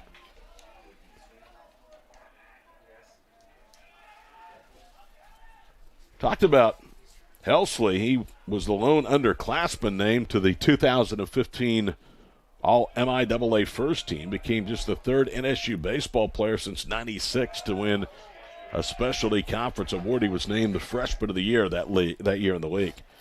No balls, 2 strikes. Good pitch sequence there by Callison, throwing a breaking ball. He's taking all the way right there as soon as he sees the spin. Got him down 0-2. So Jake Hendrick doing it the way you should, building with a pitching staff. Here's the 0-2 pitch. And a fly ball into right center field. That's trouble. On the move is Freeman. The wind's going to knock it down, and Blake Freeman runs it down. That is a wind-robbing home run right there. Wow. That ball was well hit. Sines put a charge into that one. 9 days out of 10 to this ballpark, it's a 2-out, 2-run home run. Instead, tonight, it's a long, loud out, and OBU gets 1 hit and strands 1. To the 5th we go. It's 2-2 on the Bison Sports Network. On 1 hit, no errors, and 1 left on base. After 4 innings of play, the score is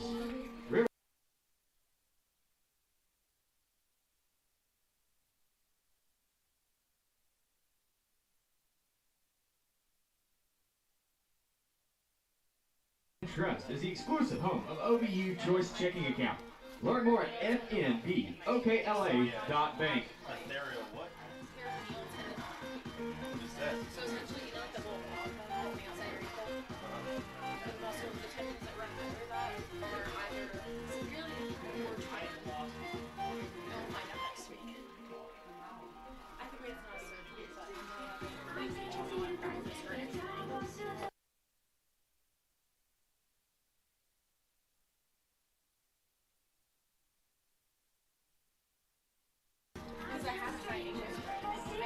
Brett Galbraith has issued just 2 runs on 3 hits. He has struck out 4 batters, including Chaz Orr, a called 3rd strike to end the 4th. He's walked a couple, one of which came around to score. That was Blaze Brothers back in the 1st. So Nathan Norris, then Reed Fair, the scheduled hitters here in the 5th inning. Blaze Brothers to follow. It'll be important for Galbraith to really get ahead here and get these first 2 outs before he gets back to the top of the lineup. If they have proved to be aggressive. Talking about the turnaround last half inning for Jake Hendrick. In his first year as the head coach in Tahlequah, 2016, he led the River Hawks to their 4th straight trip to the postseason. They sported a 27-23 record. That was their first winning mark, or actually their 4th winning record of the previous 5 campaigns. Nathan Norris.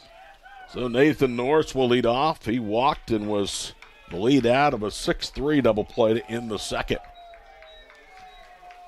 So Galbraith has been very, very good tonight for Oklahoma Baptist. This may be his final inning, though. They've got some activity starting to go to work in the bullpen.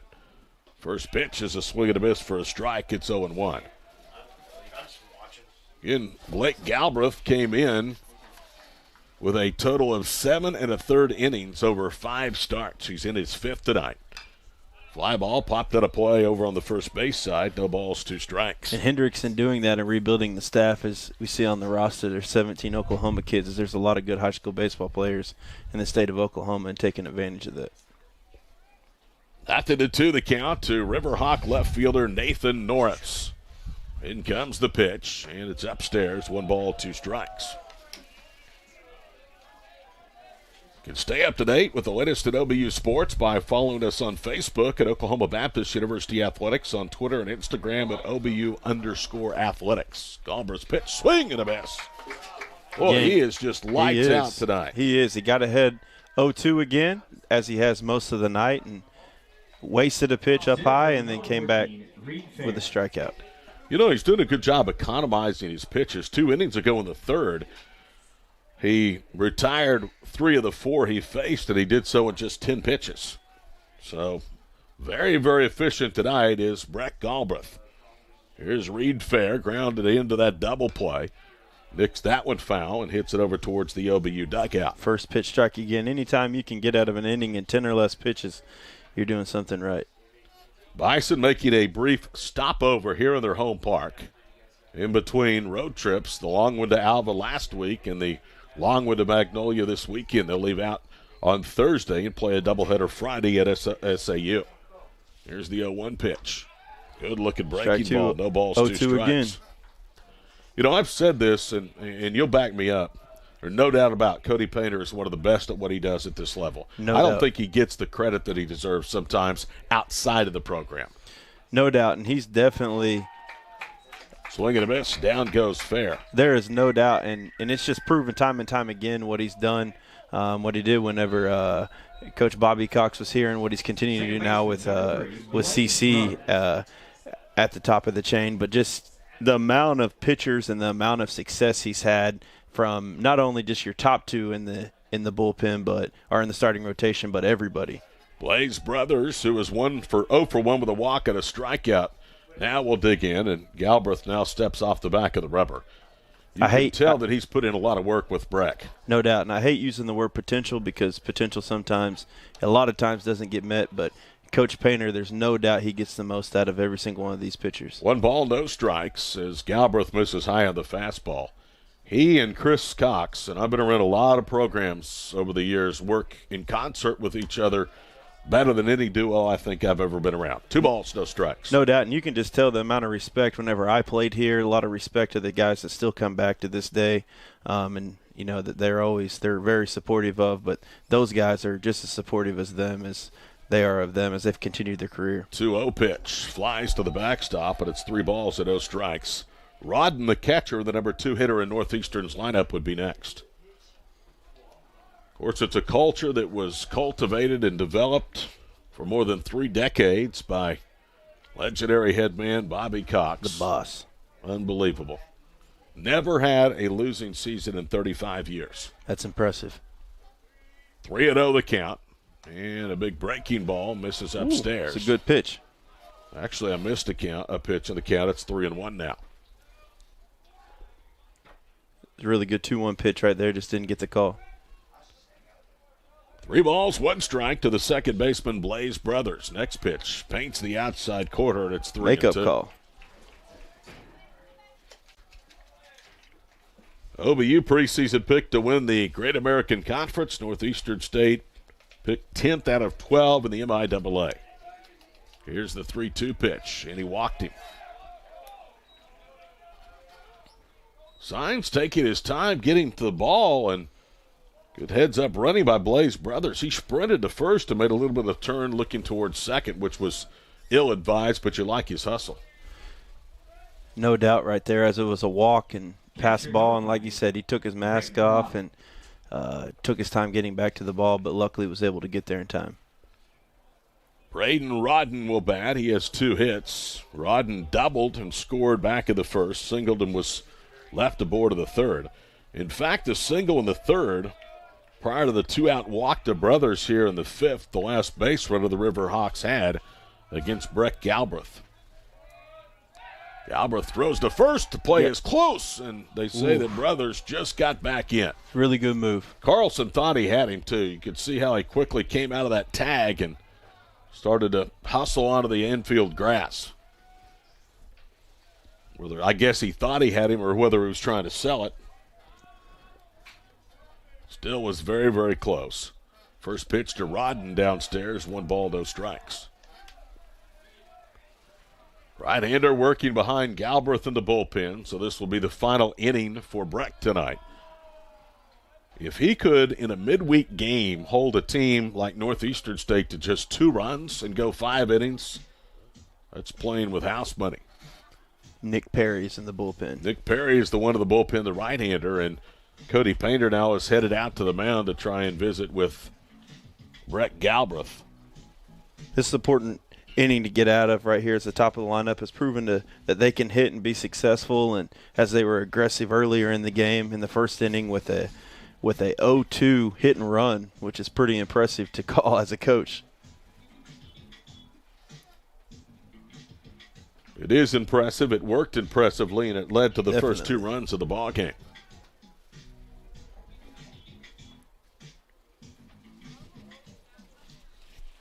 So Norris and Fair both went down swinging. Brothers then drew a 3-2 walk, and it's 1 ball, no strikes to Braden Rodden.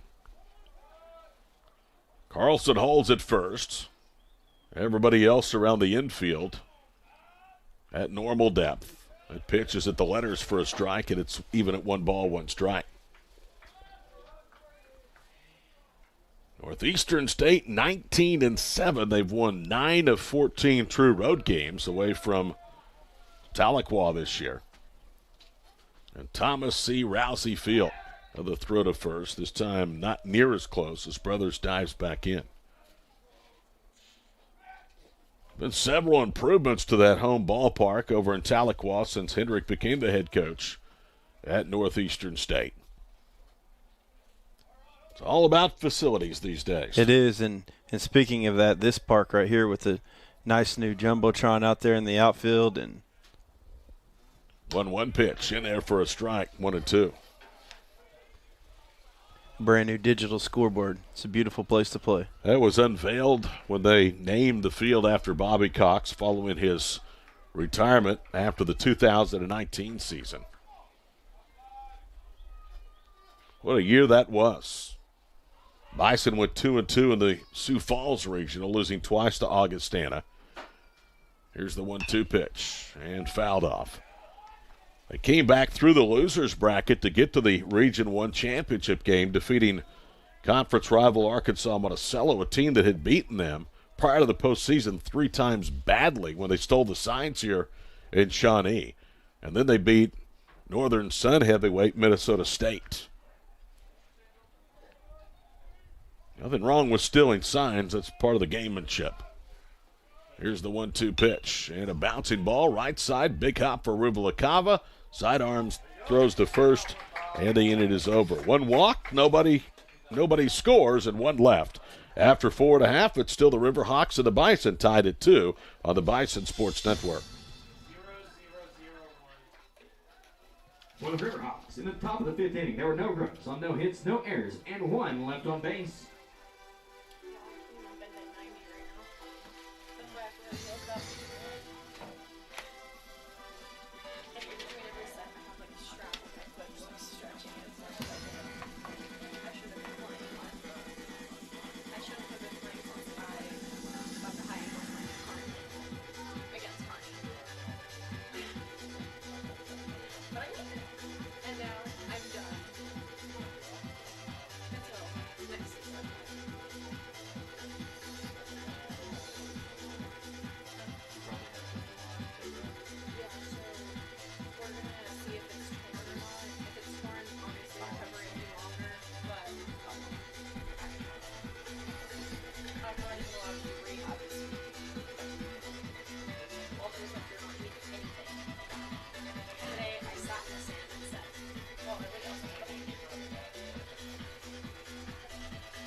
Chick-fil-A Shawnee is a proud sponsor of Bison Baseball. Download the Chick-fil-A One mobile app today and start scanning your way to earning free food.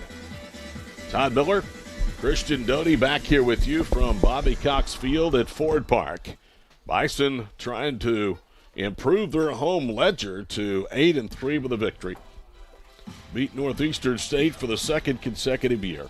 It's a really good job by Galbraith right there, getting out of that inning after a visit from Coach Painter, and a really good outing by him today. Yeah, I'm sure he is finished after 5, 2 runs, and he did it on just 3 hits.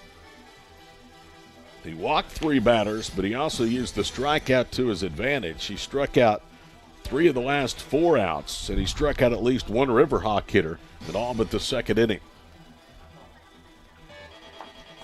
6 total in the start. That is a career high for Breck. And now Cade Self will lead off the bottom of the 5th inning.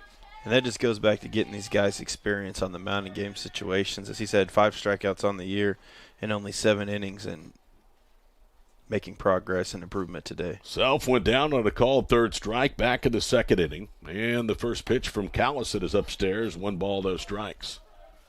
They are starting to stir. No work being done right now in the Red River Hawk bullpen.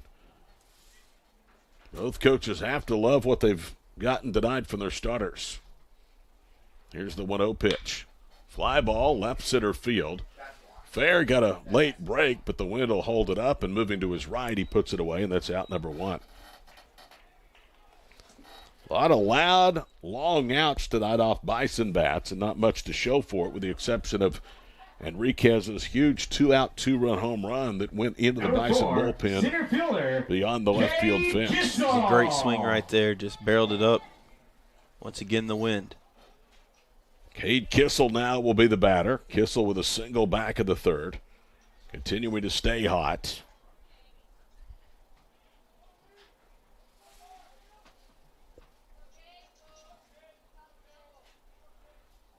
Callison comes set, now brings home the pitch. In tight, 1 ball, no strikes to Cade. Breaking ball there, just missed inside. Southwestern has defeated Cameron today in Lawton 2-1. Each team with 5 hits. The Yankees committed the only 2 errors of the ballgame.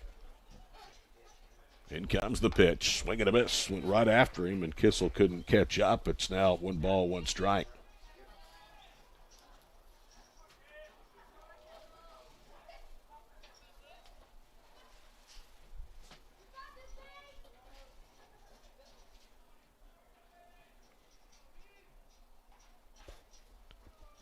In comes the 1-1 pitch. Good swing, fouled it back, and it's 1 ball, 2 strikes. Now it's just a matter of timing.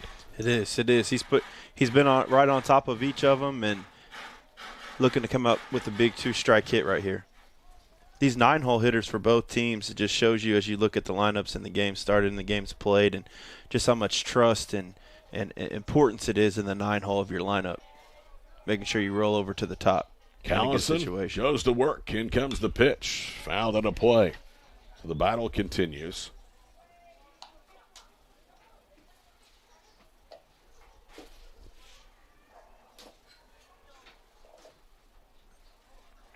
The Bison have their 9-hole hitter almost hitting 300 on the season.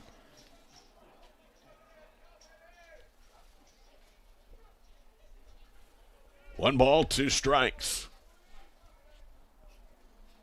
In comes the pitch. Chased one inside and bounces it foul, 3rd base side. Phipps made sure that one was foul.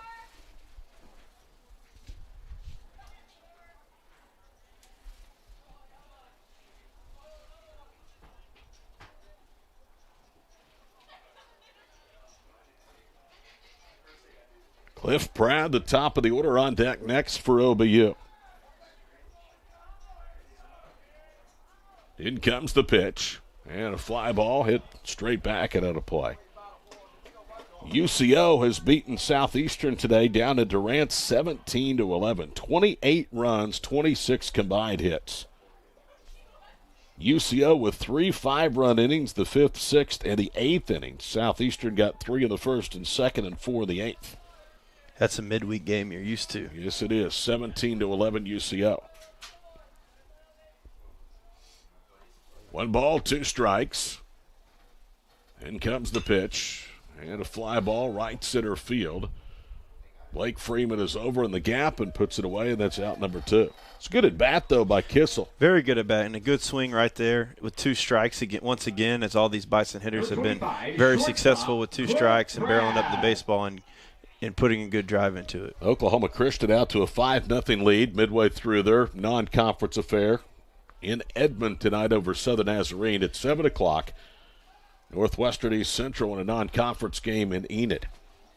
UCO, UAM, UT Tyler, no report from that game. It started at 3 o'clock. Here's Cliff Pratt. First pitch, fastball inside quarter, no balls, 1 strike. Callison's still done a really good job of getting ahead. He's doing a really good job of mixing it up still. Doesn't look like they're going to settle for 5 out of him. There's nobody throwing right now. His velocity is still good. Next pitch catches the outside corner. No balls, 2 strikes. And again, Callison is not doing this against chump change lineup. I mean, this is a very good lineup 1 through 9 that Chris Cox has. Very good. Arguably one of the best lineups he's probably seen all year. No balls, 2 strikes. In comes the pitch. Upstairs, and Pratt now 1 ball, 2 strikes. He's pitched 12 innings on the year and appeared in 9 games, so I'm sure this is his longest outing of the year. Cliff Pratt has a single. He now owns a career-best 12-game hit streak. Here's the pitch. Ground ball left side. Backhanded to the hole by Klingensmith. Throw to first. Bounces, but not in time. It's an infield hit. It's extended. So a 2-hit ball game for Cliff Pratt. Last year, he hit safely in 11 straight. Had 11-game hit streak coming to this one. And that is his 5th multi-hit game now of the current 12 in a row that he's registered. So Walker Keller, who's grounded out twice unassisted to first base.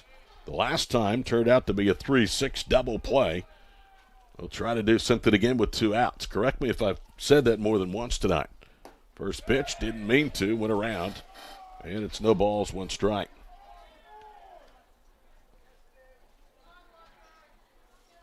Walker Keller, 9 games ago, was hitting less than 300.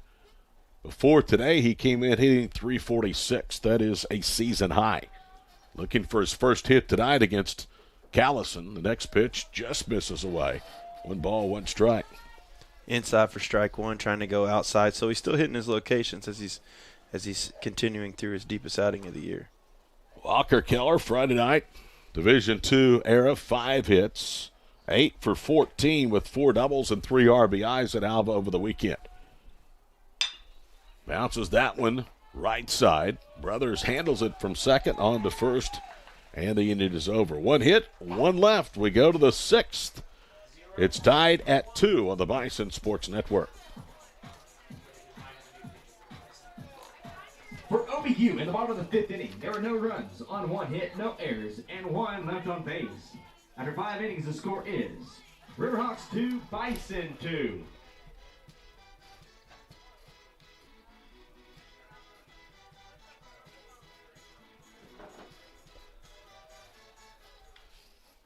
It's time for the Tinker Federal Credit Union. Name that tune. The first fan to give the correct song, title, and artist wins a prize.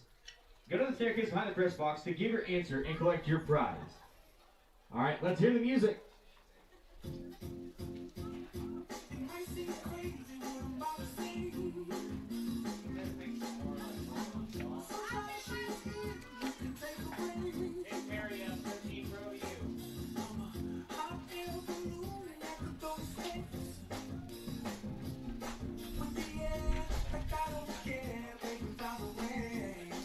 Trade it in for more and buy it for less at the Hudeberg Auto Group. Visit Hudeberg.com to browse their selection of thousands of new and pre-owned vehicles or stop by one of their 4 metro locations.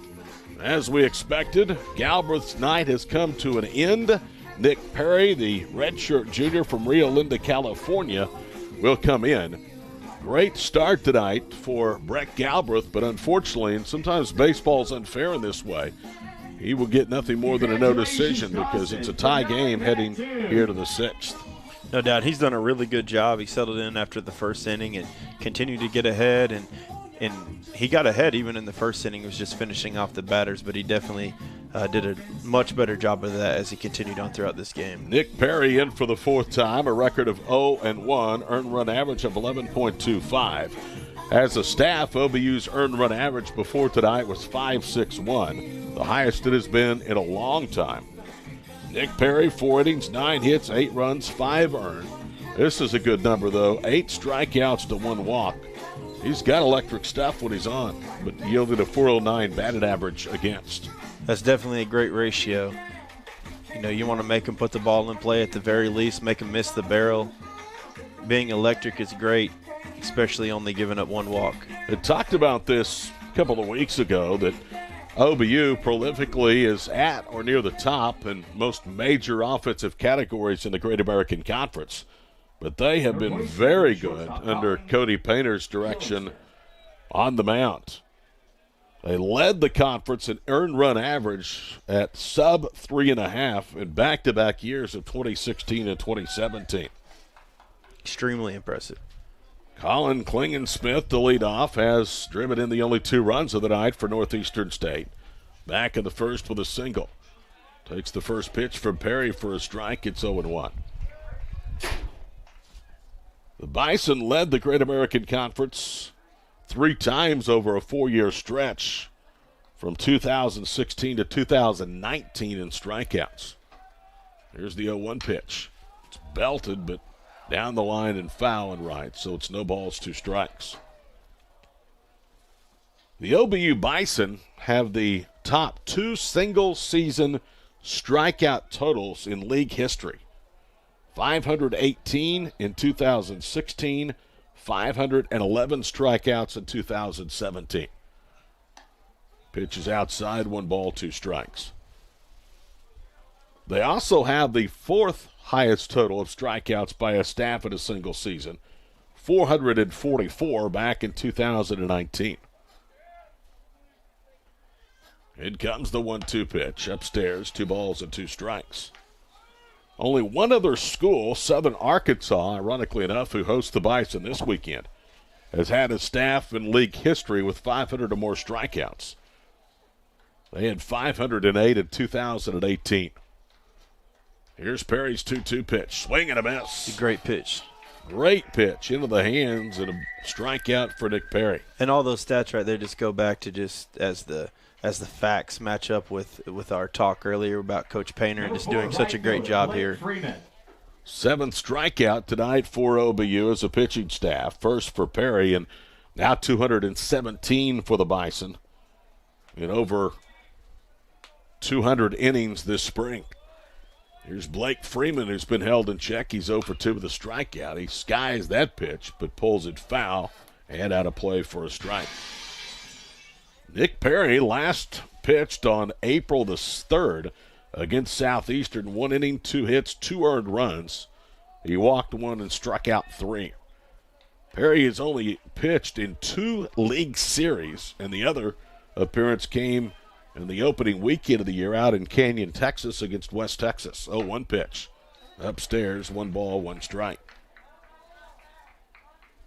I'm continuing to be impressed with the top 5 of this lineup from Northeastern as they continue to be aggressive, and they do a really good job. When they see their pitch, they're definitely hacking at it. 1 ball, 1 strike. Nobody on, 1 out in the 6th. That one is Nick foul, and the advantage to Perry 1 and 2. It's a lot of confidence. Go ahead. I'm sorry. There's a lot of confidence in the top of this lineup. The key tonight for OBU pitching, though, has been, and you mentioned this earlier, they have worked with the advantage in the count to almost every Riverhawk hitter.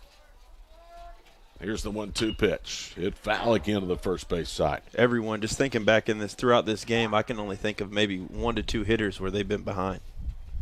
It's a really good job.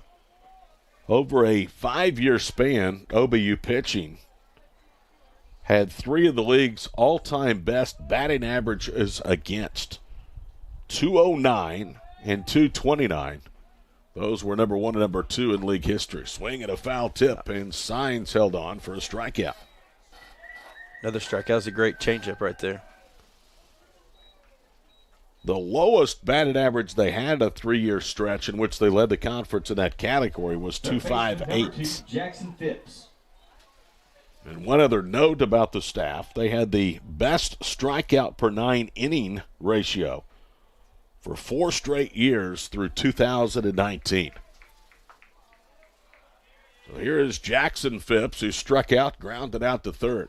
First pitch is in there for a strike, and Nick Perry has come out firing out of the bullpen. He's working with really good pace, getting ahead. Continued theme throughout the night. Lights have been on for some time here in Shawnee. They have taken effect now on the diamond, which is fully illuminated.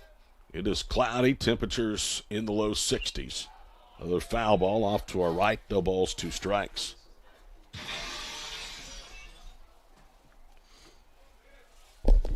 Those of us that have been around Bison baseball and follow it much at all obviously have the appreciation for the pitching staff, but their terrific offense sometimes overlooks, maybe overshadows what they do on the mound.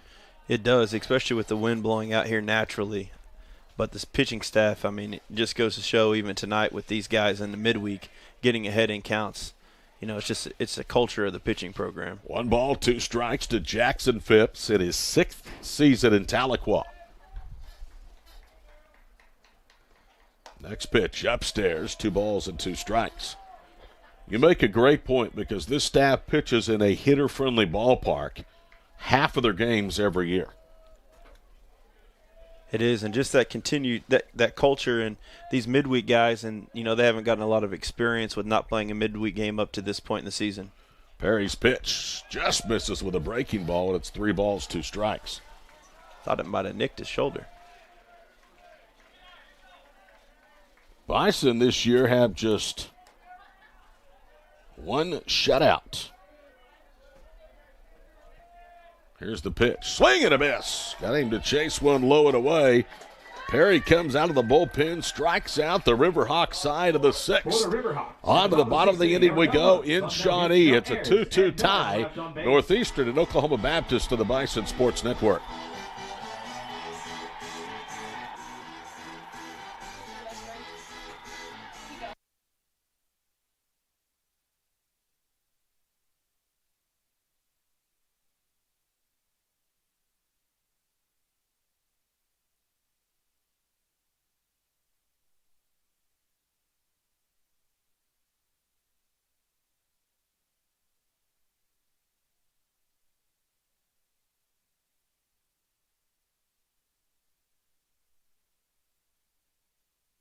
Jason loves his heart.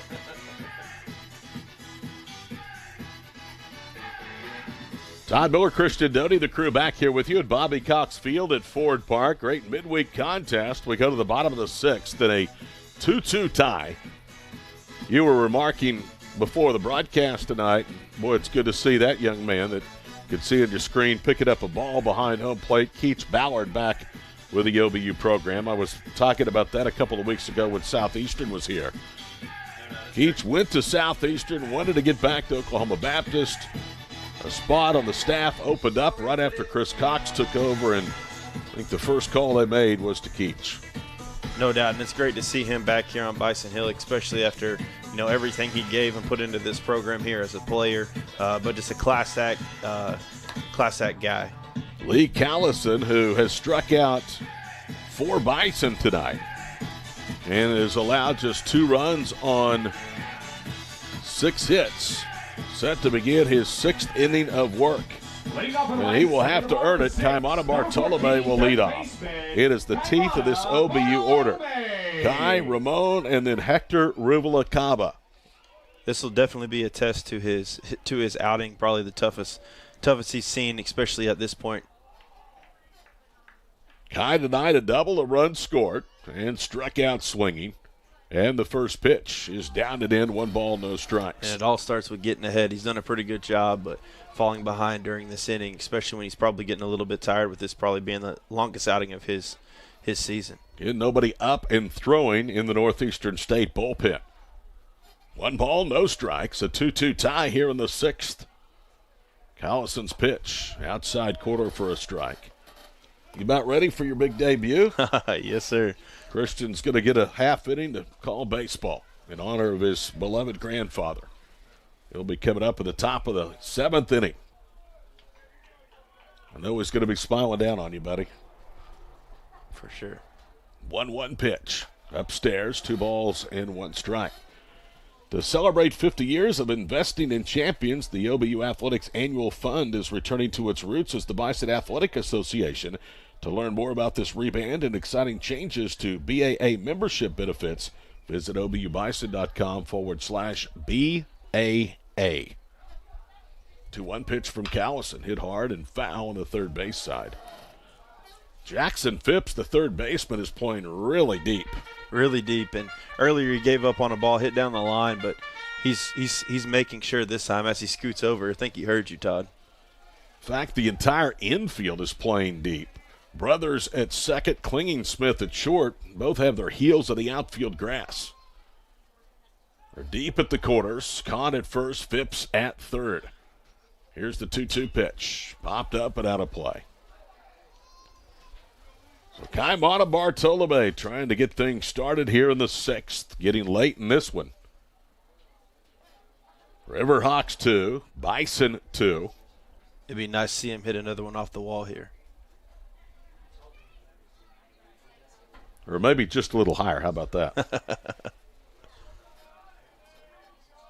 Callison's pitch, low and away, and it's 3 balls, 2 strikes. That pitch right there, Christian, looked like maybe a little bit of fatigue. He looked like he was aiming or short-arming that pitch. For sure, in the last couple pitches, too, especially on strike one, you can see he's really not using his lower half and not getting into his legs. 3 balls, 2 strikes, a dangerous count to one of the best hitters in the region, Kaimana Bartolome. In comes the pitch, and a ground ball to short. Scooped up by Klingensmith across to first, and it's one out here in the sixth.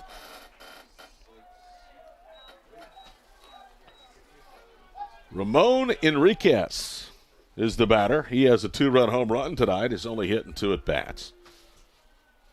Since the 2-run first, OBU has been shut out. Bison, though, have had base runners in the 3rd, 4th, and 5th innings. The only, at least to this point, inning in which they went in order was a 1-2-3 second, Carlson, Signs, and Self.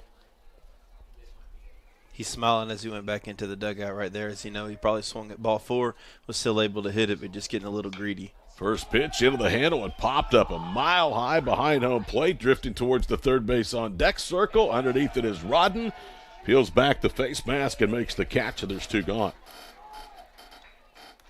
You know, I was at a baseball game the other day, sitting close to the net, and just commented about how difficult of a play that is, that people don't understand. It looks routine, and I guess at this level it somewhat should be routine, but that is really difficult to come out from a crouch stance, get your bearings, rip off the mask, and then circle underneath a towering fly ball. It is, and the most important part right there, as you can see, that's pretty textbook for him, is he turned his back to the infield immediately, and was able to throw his mask way far out of the way so he doesn't trip on it. Rubalcaba now will bat. He is 0 for 2 tonight, and he jumps on that pitch and skies it out into the shallow right field. Angling over from second is Brothers near the foul line. He makes the catch to retire the side. Treat coming up. Christian is up next for the top of the 7th. We're through 6. It's a 2-2 tie on the Bison Sports Network. For OBU in the bottom of the 6th inning, there are no runs on no hits.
Here we are back to Bobby Cox Field in the top of the 7th inning as Kahn comes up and Perry comes out. Perry making quick work of the Northeastern lineup in his first inning of work.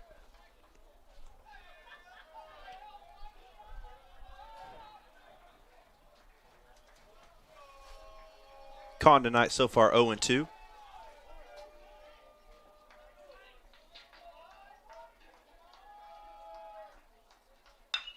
First pitch is driven hard to right field. Self on the run. Diving catch by Diving catch by Cade Kiesel.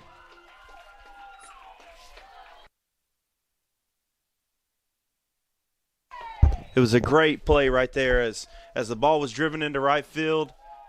Designated hitter, number The 10, spin on the ball Chad turned it Score. into center field, and Cade Kissel made a great play. Next up to bat for the Riverhawks, Orr.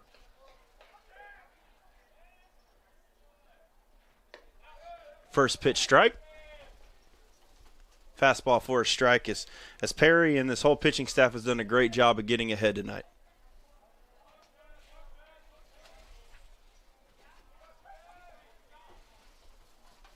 Second pitch on the way, breaking ball in for a strike.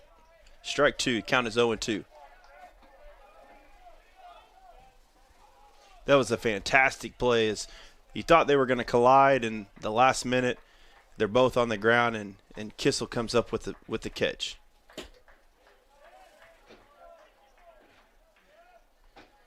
Oh-2 on the way. Swinging pass as it is at his rule to pass ball. It looked like he might have foul tipped it. The ball squirted away into the towards the first base dugout, and the runner is safe at first base. The ball was then thrown out into the outfield, but Self was there for the backup.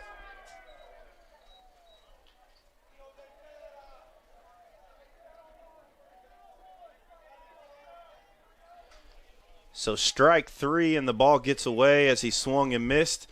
Ball goes into the dirt, squirts away. We have a runner at first. Now up to bat, Norris for the Riverhawks. Strike one again.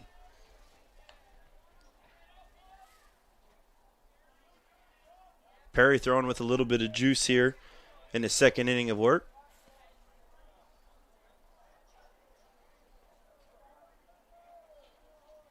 He winds up for the 0-1 pitch. It's on the way. Right back at him. He throws it to second base. To first place. Double play, and they're out of the inning. As the Riverhawks go down in order with the double play right there. No runs on no hits in the top of the seventh. For the Riverhawks, in the top of the 7th.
Well, it's called a pitcher's best friend for a reason. Nick Perry struck out a hitter, reached at a wild pitch, and then Perry got exactly what he needed to come back into the mound, 1-6-3, and the Bison hold off Northeastern State. Bottom of the 7th, welcome back here to Bobby Cox Field at Ford Park.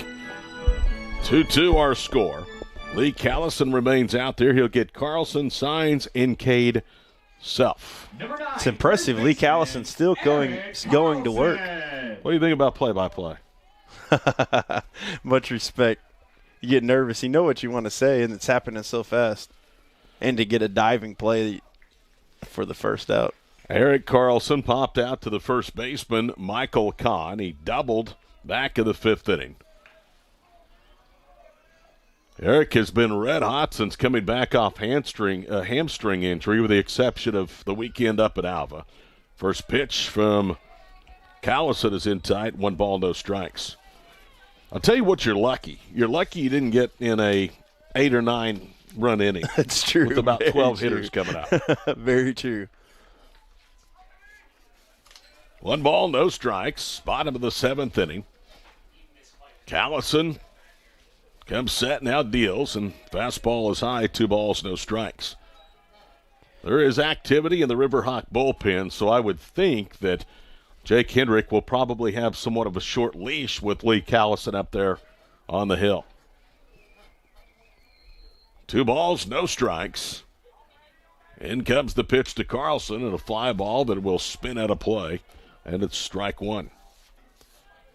Eric Carlson, in the series since coming back from that hamstring injury, has hit safely in 7 of his last 10 ball games.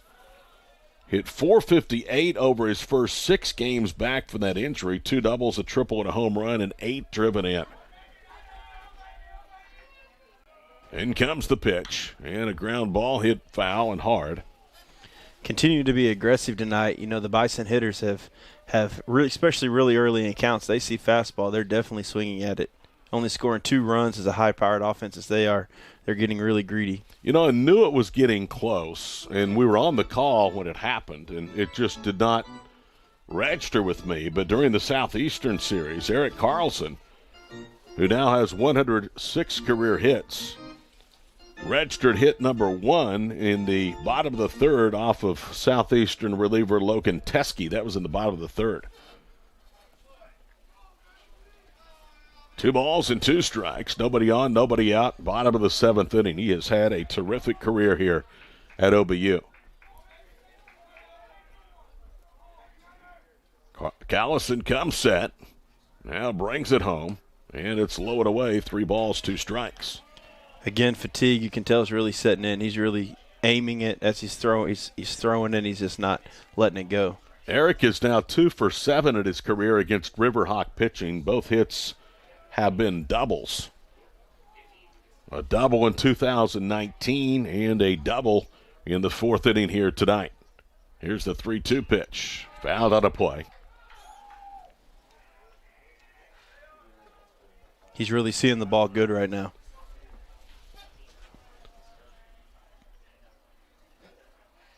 An off-white uniform, trimmed in green with numerals and lettering in green as well, for OBU here tonight against Northeastern State.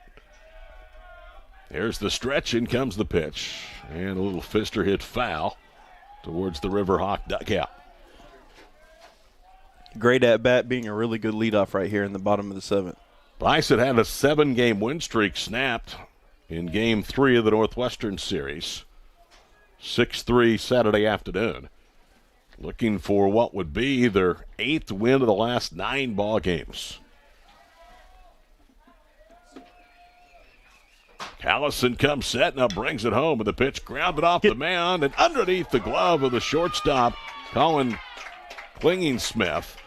And a leadoff single for Carlson. Really, really good at bat there by Carlson. Terrific at bat. Now comes the catcher, Kevin Sines.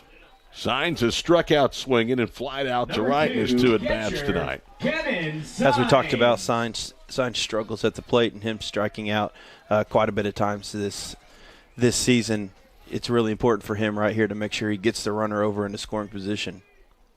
Oh, but you'd like to get a run in and make this game official here with the 7th. It is raining back at Oklahoma City. Here's the first pitch. A good bunt by Sines up the first baseline. Fielded by Callison to first. Sacrifice bunt. Eric Carlson moves to second.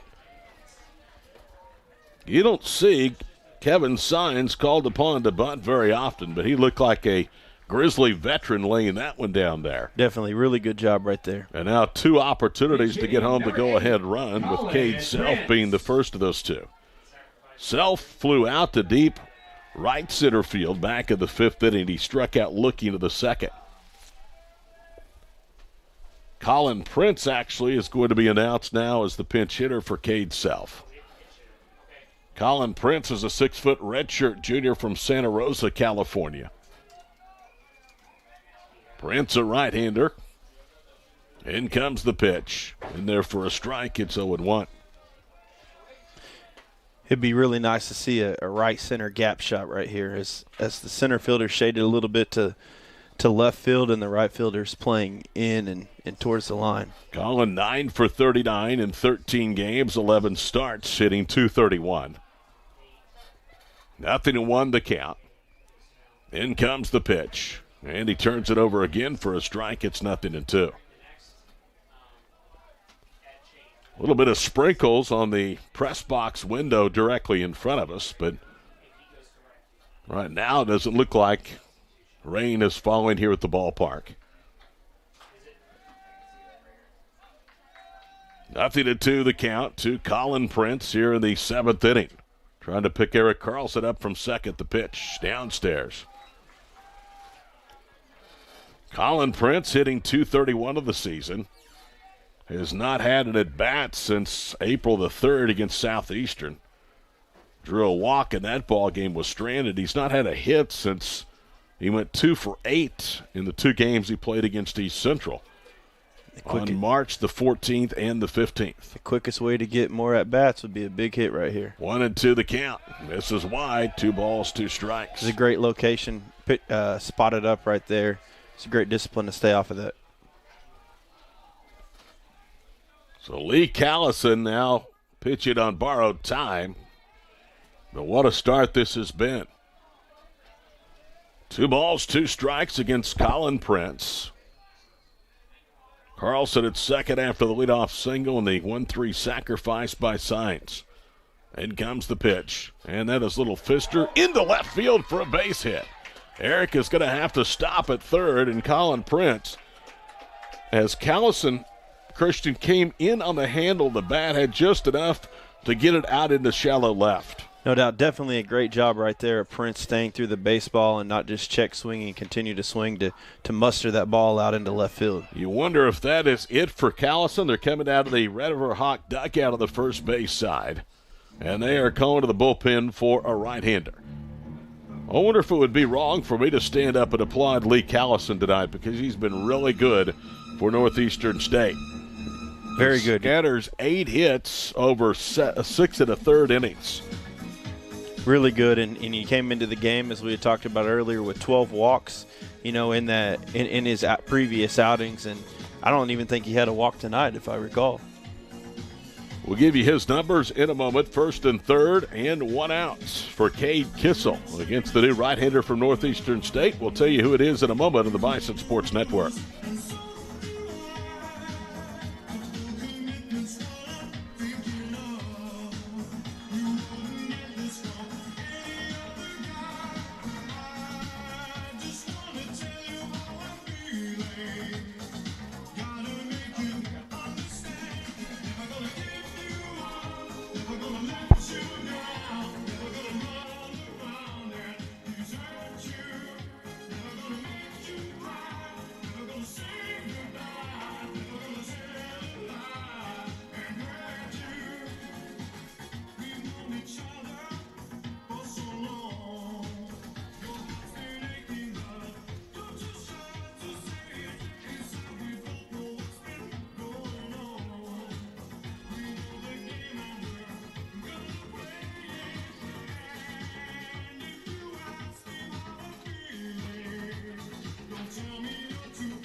Lee Callison, who last pitched a week ago today up at Alva against Northwestern Oklahoma State, gave up 7 hits, 4 earned runs with 4 strikeouts and 2 walks in 3 2/3.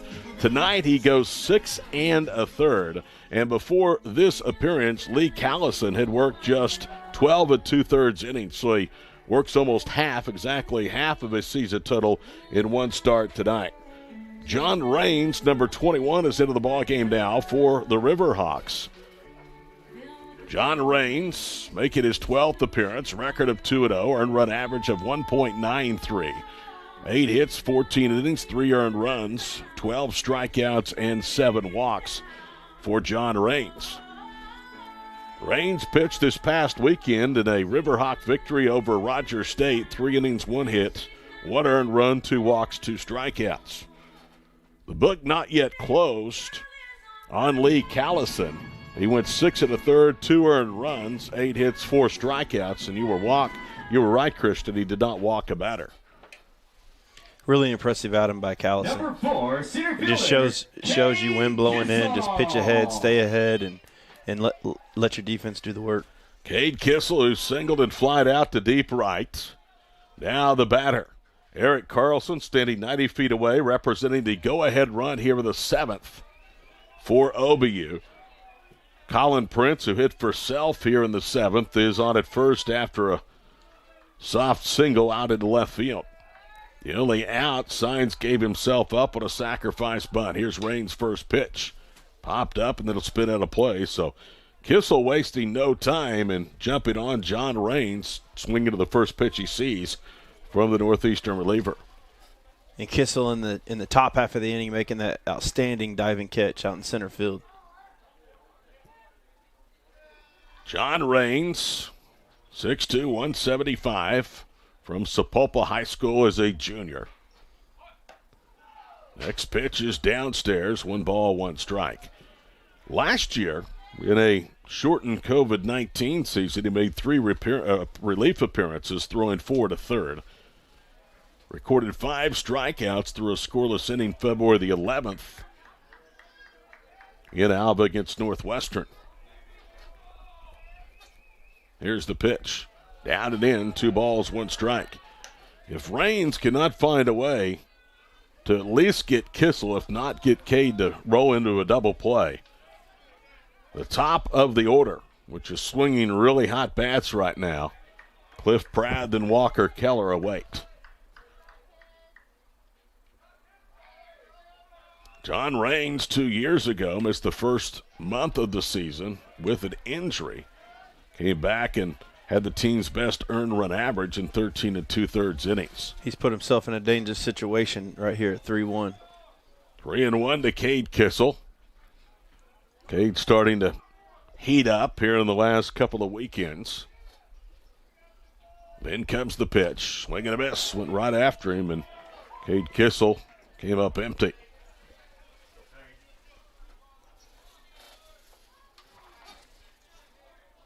Cade Kissel with 22 hits on the season. He is 4 for his last 13 over the last 4 ball games.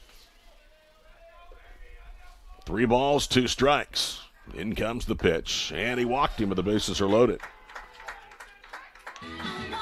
Top of the lineup coming up. That was a huge at bat, and you know this whole inning has been huge. But start off with Carlson seeing a lot of pitches and just being a fantastic leadoff. 2 walks, a sacrifice, or 2 hits, a walk, and a sacrifice. Have him loaded for Cliff Pratt, who had a scratch hit his last time up back in the 5th.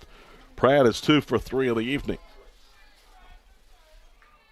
OBU trying to deny Northeastern State their 20th win of the year. Bison looking for win number 18. First pitch from Raines misses. 1 ball, no strikes. How appropriate is it that a guy named John Raines is on the mound with rain bearing down to the Shawnee area? Irony.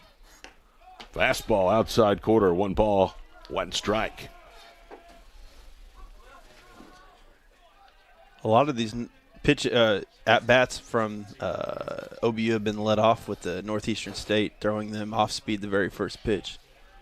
1-1 the count. Raines comes set at the belt buckle, now delivers, and a fly ball hit deep into left field. Going back is Norris at the wall, and the ballpark will hold it. Carlson will tag. He will sprint home easily with a go-ahead run, and it's 3-2, and Pratt did not miss a granny by much at all. And he's just doing nothing but smiling right now. So that's all you can do with this win, especially getting it high up there above the lights. So Cliff Pratt delivers the go-ahead run. Cliff with RBI number 19 on the season. Runners remain at first and second, but it's now 3-2 Oklahoma Baptist. And Norris could not go much deeper to left without the ball exiting the ballpark. Here's Walker Keller, hitless at 3 at-bats tonight. And the first pitch is lined into center field. Going back is fair. Now going right, and he makes the catch. And 2 long, loud outs And Raines limits the damage. Just 1 run on 2 hits and 2 left. To the 8th we go. It's now Oklahoma Baptist 3, Northeastern State 2 on the Bison Sports Network. At the bottom of the 7th inning, there was 1 run on 2 hits.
So Eric Carlson's leadoff single turns into the go-ahead run. OBU with a 3-2 lead and just 6 outs away. As Jesus Chavez will come in out of the bullpen for the 9th time. Chewy's record 0-2. Chavez this year has an earned run average of 6.91. He's worked 14 1/3 innings, 16 hits, 12 runs, 11 of those earned. Chavez has given up hits, but he's also been very dominant in the strikeout category.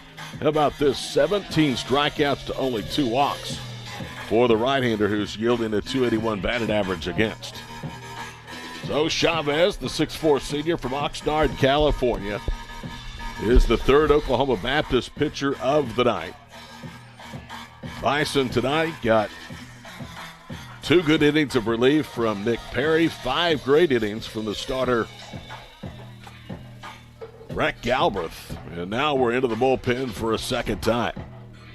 Perry did a really good job in relief as he came in, and defense was able to help him out in the last inning and then was able to get a double play, but really good job in relief for Perry. Reed Fair will lead off, 9-1-2 due up for Northeastern State, so this might be their best chance against Chavez right here with the top of the order to follow. Smell of rain is in the air here at Bobby Cox Field in Bison Park. A 3-2 OBU lead. First pitch is swung and a miss for a strike, and it is 0-1. Bison Baseball brought to you by Boomerang Diners. It's not fast food, it's good food fast. Based right here in Shawnee, stop by one of their 2 locations in town or order online at boomerangdiner.com. Ground ball to short. Pratt has it across to first, and there's one out here in the 8th. Really good job there. Again, it's just been a common theme all night, and as it has been for years here on Bison Hill, just being able to get ahead and put yourself in situations to have a great strikeout to walk ratio. Lays Brothers, who's drawn a couple of walks, sandwiched that around a strikeout swinging in the 3rd inning now to bat. OBU has limited the damage from the top 5 of that Riverhawk order, which is very, very good. Told you coming in, Northeastern State was the 3rd best team in the MIAA in batted average. First pitch from Chavez is low, 1 ball, no strikes.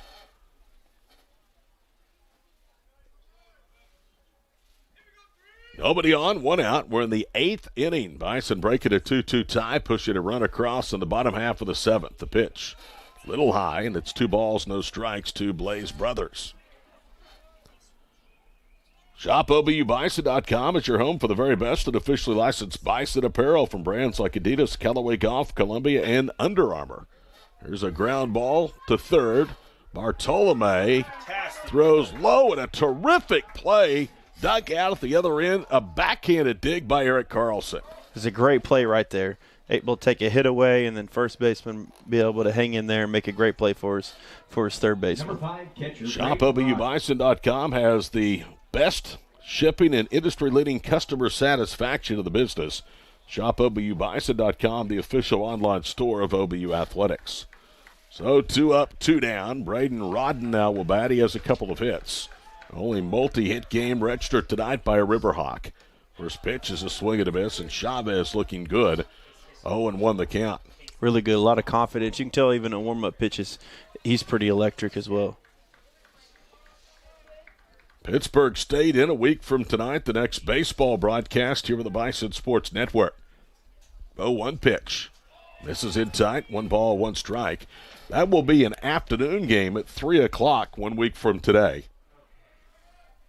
This is a brief stopover here at the home ballpark for the Bison between the Northwestern and Southern Arkansas series. Fastball away, 2 balls, 1 strike. Really good pitch right there, hitting his spot just a little outside. He's working with really good pace, staying in a great rhythm. All 3 of OBU's pitchers have been in a good rhythm tonight. 2-1 pitch, and he popped it up. Mile high into right field. Underneath of it is Kissel. He'll make the catch, and the inning is over. So 1, 2, 3 and out goes Northeastern to the 8th after 7.5. It's 3-2 Oklahoma Baptist to the Bison Sports Network. There were no runs, no hits, no errors, and none left on base.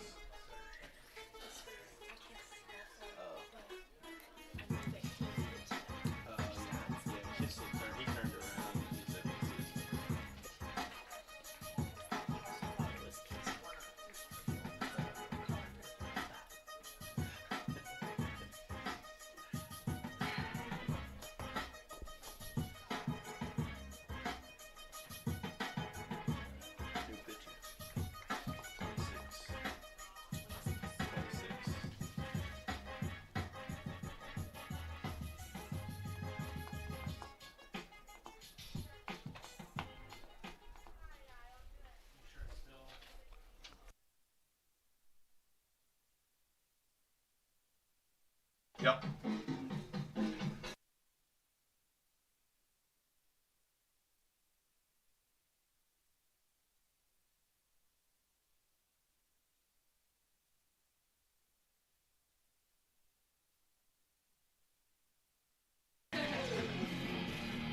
Third Northeastern State pitcher of the night into the ball game, Quentin Romero, 6'2", 205 pounds, a left-hander out of New Iberia, Louisiana, transfer from Coffeyville Community College. Quentin Romero. He will face 3, 4, and 5 for Oklahoma Baptist as the Bison in the 8th look to stretch a 1-run advantage. Quentin Romero appeared in 5 games, all in relief last year, 3 2/3 innings. Threw a perfect inning March 3rd against Northwestern Oklahoma State. There's a big, tall left-hander out there on the mound. Numbers on Quentin Romero, appearance number 6. This is his 4th in relief, 0-1, earned run average 8.44. 5 1/3, 5 hits, 5 runs, 5 earned runs. And guess what? The walks and strikeouts equal 5 as well. 3 walks, 2 strikeouts.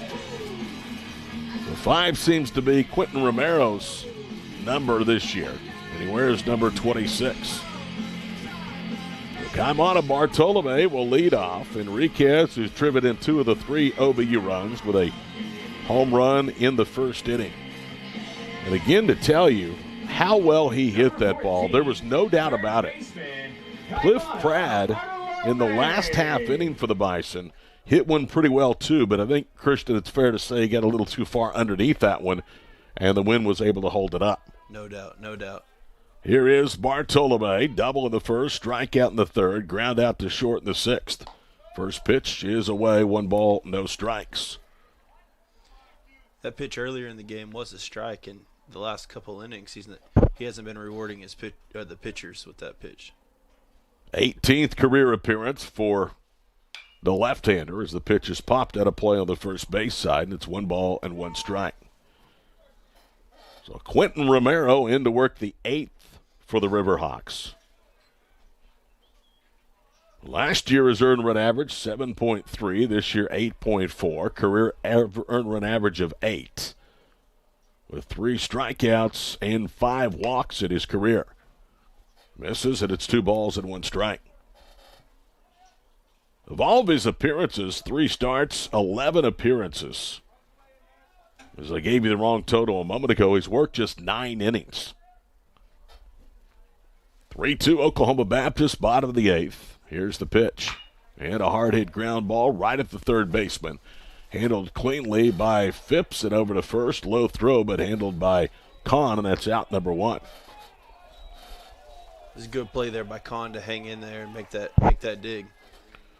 Well, I hate to say this, and I have done baseball for a long, long time, Christian, and watched it even longer. This is as good of a midweek game as I've ever seen. No doubt. Well pitched, well defended, not a ton of offense, but not just 3 hits among both teams. It has been one heck of a baseball game. Ramon Enriquez now to face the left-hander. And in comes Romero's first pitch. It's a fastball away, 1 ball, no strikes. And again, as we talked about earlier in the game, these midweek games just being so crucial for pitching staffs, as we've seen a couple different pitchers now here pretty quickly in relief for Northeastern, but just getting these guys experience and mound time is so crucial. Bison hitting .282 against left-handers this year. The pitch in there for a strike, and it's 1 ball and 1 strike. Kaimana Bartolome, 3 for 11 against lefties now. Ramon Enriquez hitting just a .182, 2 for 11 against southpaws. He's been trying to get that breaking ball even with the last batter and finally got it right there for a strike. Romero comes set at the bill of the cap and the pitch. Same spot, same call, strike. It's 1 ball, 2 strikes. Good movement on his changeup. Proud supporter of OBU baseball, the First National Bank and Trust Company is the exclusive home of the OBU Choice checking account. Learn more at fnbokla.bank.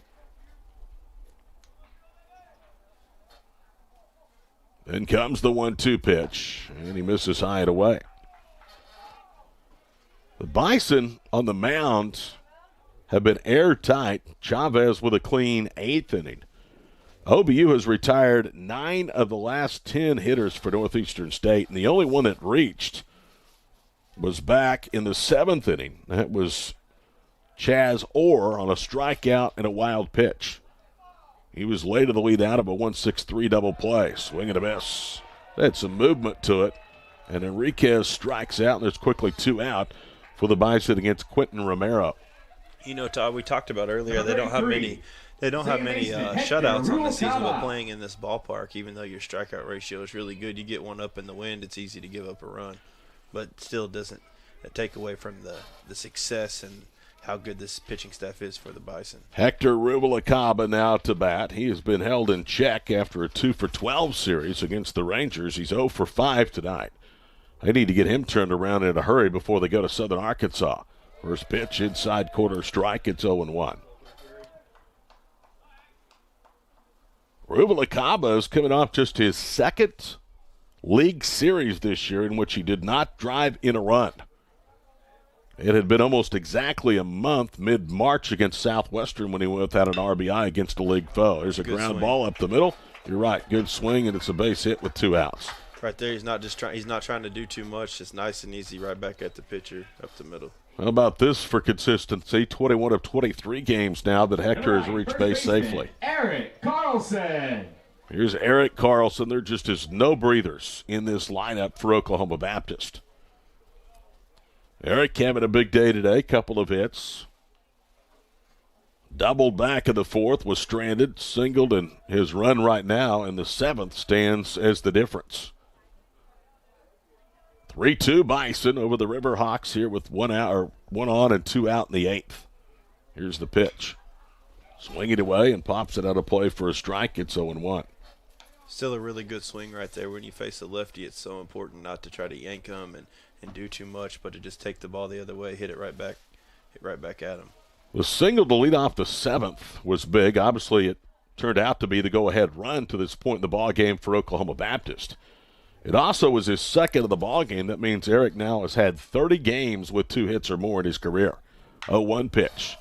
And he skies it into left field. Norris circles underneath it. And now comes in. The ball drops as he lost it in the light. Rubalcaba comes all the way around from first to score. And it's a 4-2 ball game. And Eric Carlson has it going his way now. as that will be scored an RBI double. And it's 4-2 Bison. And off the bat, Todd, right there, you think he's up against the wall, seeing if it's going to go into the bullpen or not. It looked for everything in the world that Nathan Norris was in position. And then at the last minute, he started to kind of hurry in a little bit, and the ball hit, I don't know, 10 yards 20, from him probably? yeah. Maybe even 20. It wasn't even close. Shortstop got to the ball before he did. Kevin Sines now will be the batter. It is tough to pick up balls here tonight. I can tell you from here in the press box. There's a little tapper up the third base side. If it stays fair, it's trouble, and it's foul. But it's strike number 1 to Kevin Sines. Really good job right there by Phipps making sure the ball goes foul. So Carlson with 3 hits, 2 of those doubles. He's driven in 1 and scored a run tonight. His last 2 at-bats right now, the difference in this ball game. Bison leading Northeastern State 4-2.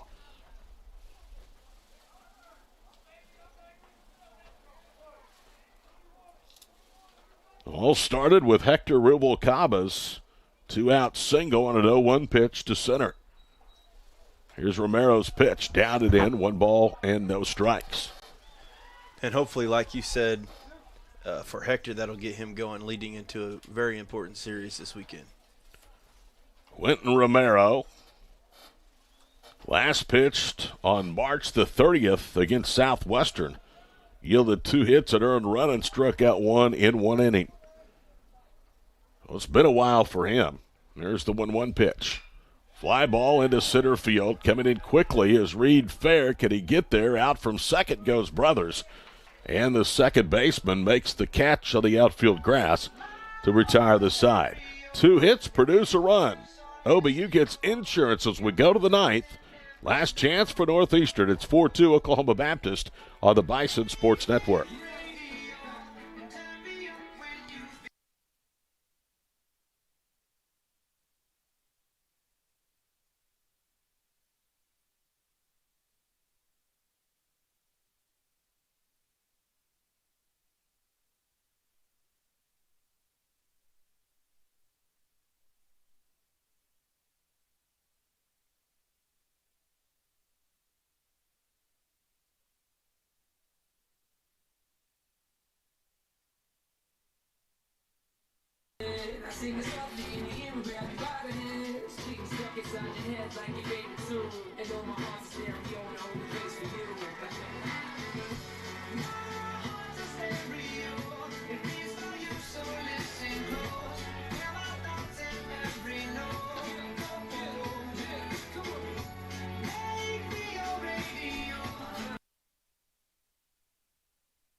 Todd Miller, Christian Doty back here with you at Bobby Cox Field at Ford Park. 3 outs away, Oklahoma Baptist from win number 8 of their last 9 ball games. And it will not come easy because Jesus Chavez, who's trying to get his first save of the year, will have to navigate through the best part of the order, 3, 4, and 5 for the Riverhawks. Jesus Chavez trying to pick up the team's 8th save on the season. It would be a 2-inning save if he can nail down the Riverhawk offense here in the 9th inning. Again, the top of this lineup has been really impressive so far tonight. Even though they haven't came away with hits, they've had really good at-bats. So it'll be really good experience and right here for Chavez. Klingon Smith has driven in the only 2 runs of the night for Northeastern with a single in the first, and he takes low, ball number 1. Chewy will have a short leash here in the 9th. They're working behind him in the bullpen. Here's the 1-0 pitch. And he pops it up, but Klingon Smith will live to see another as that one gets out of play straight behind us. This weekend we'll have Friday night softball for you, Saturday afternoon softball. Oklahoma Baptist and Southern Arkansas, and then back here next Tuesday night for the Bison, or Tuesday afternoon for the Bison and Pittsburgh State. 2-1 the count. Man, it is hard to believe. No, you work in education that this school year already is starting to wind down. Especially with how we started the year and just getting to this point and then completing it. 2-1 pitch into the ground to second. Hector has it. Rubalcaba to Carlson for out number 1. At the beginning of the year, you almost seem like it's never going to end, and now as we come up to a close, it's crazy to think about. Blake Freeman 0 for 3, couple of strikeouts. He'll face Chavez for the first time tonight. Bison leading 4-2.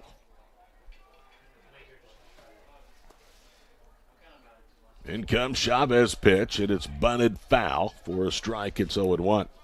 It's a way to get ahead right there. Last at bat, one of the rare times tonight the Bison pitchers have been behind in counts, but did a really good job of battling back right there to get an out. 3 of OBU's runs tonight have been scored with 2 outs in an inning. That has been really key. They've had good prolonged at-bats against Northeastern pitching. Chavez comes set, now deals, and a pitch in there for a strike. Jesus looking really good in his inning plus that he's been out there with the bump tonight. Nothing into the count. Nobody on, 1 out. Top of the 9th inning. Here's Chavez pitch. Fastball away. 1 ball, 2 strikes. Sometimes you'd like to see a pitcher just go right at the hitter when he has him down 0-2. It always seems like they try to get him to nibble. No doubt a waste pitch, and right there it pays off, no doubt. Goes right after him on a breaking ball, a swing and a miss. So this game is down to its final out. There's definitely a reason you do it, but then again, sometimes you're just like, come on, don't mess around, just send him back to the bench. So Jackson Phipps will be the last hope for Northeastern State. He needs to reach, not only to keep the game going, but give Northeastern a chance to bring the Tide run to the plate. Wind is not blowing quite as hard as it was out of the northeast when we started the evening. First pitch is popped out of play for a strike. It's 0-1. Really good job of getting ahead. Ground level, it's not blowing like it was, but I think probably several hundred feet above the playing surface it is still blowing, and you've seen evidence of that on some pretty well-hit balls tonight. 0-1 pitch. Swing and a miss. Great pitch. Great pitch. And it's down to a final strike. These midweek games just so important. I know this is the Bison's first one of the year, but this experience that these pitchers are able to get in a game-like situation. Here comes the 0-2 pitch from Chavez, and a little low, didn't miss by much. Now, I like that 0-2 pitch because that is close enough to tempt the hitter to swing. Phipps with pretty good plate discipline. Chavez comes out of the line, now brings home the 1-2 pitch, and a bouncing ball up the third base side. That is foul. So Phipps will live to see at least one more pitch.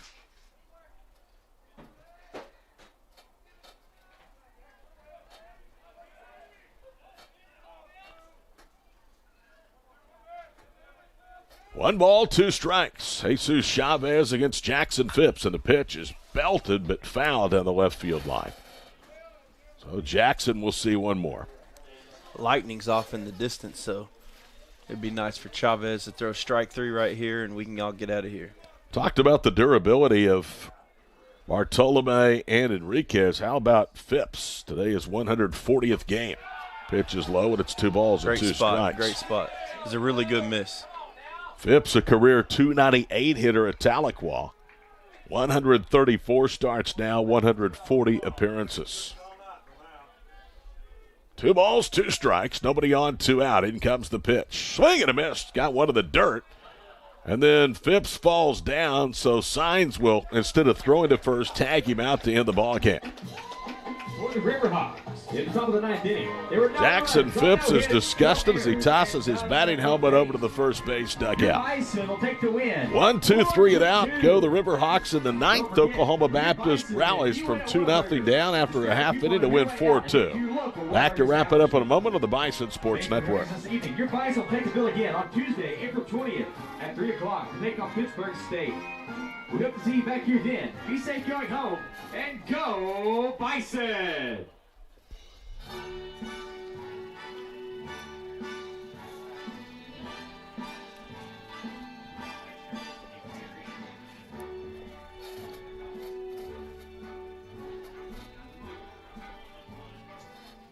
Start spreading the news.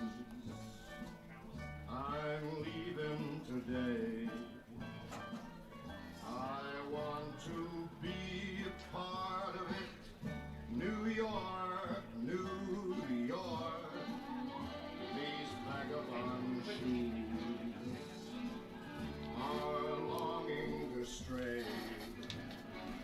Back here at the ballpark, congratulations to Chris Cox at Oklahoma Baptist. They win their first midweek game of the year, taking down Northeastern State by a final count of 4-2, the 8th win of the last 9 ball games for OBU. Riverhawks will fall to 19-8 with the loss. Oklahoma Baptist will go to 8-3 here at the ballpark this year. It'll be win number 34 for Chris Cox in his second season, and 18-8 now for OBU as they head off to Magnolia for a huge 3-game set with Southern Arkansas. For OBU, 4 runs, 10 hits, no errors, 6 left. For Northeastern State, 2 runs, 3 hits, no errors, and they stranded 3. Northeastern State, though, did not leave a base runner aboard after the 5th inning. I just thought the pitching of the bullpen tonight was really, really good.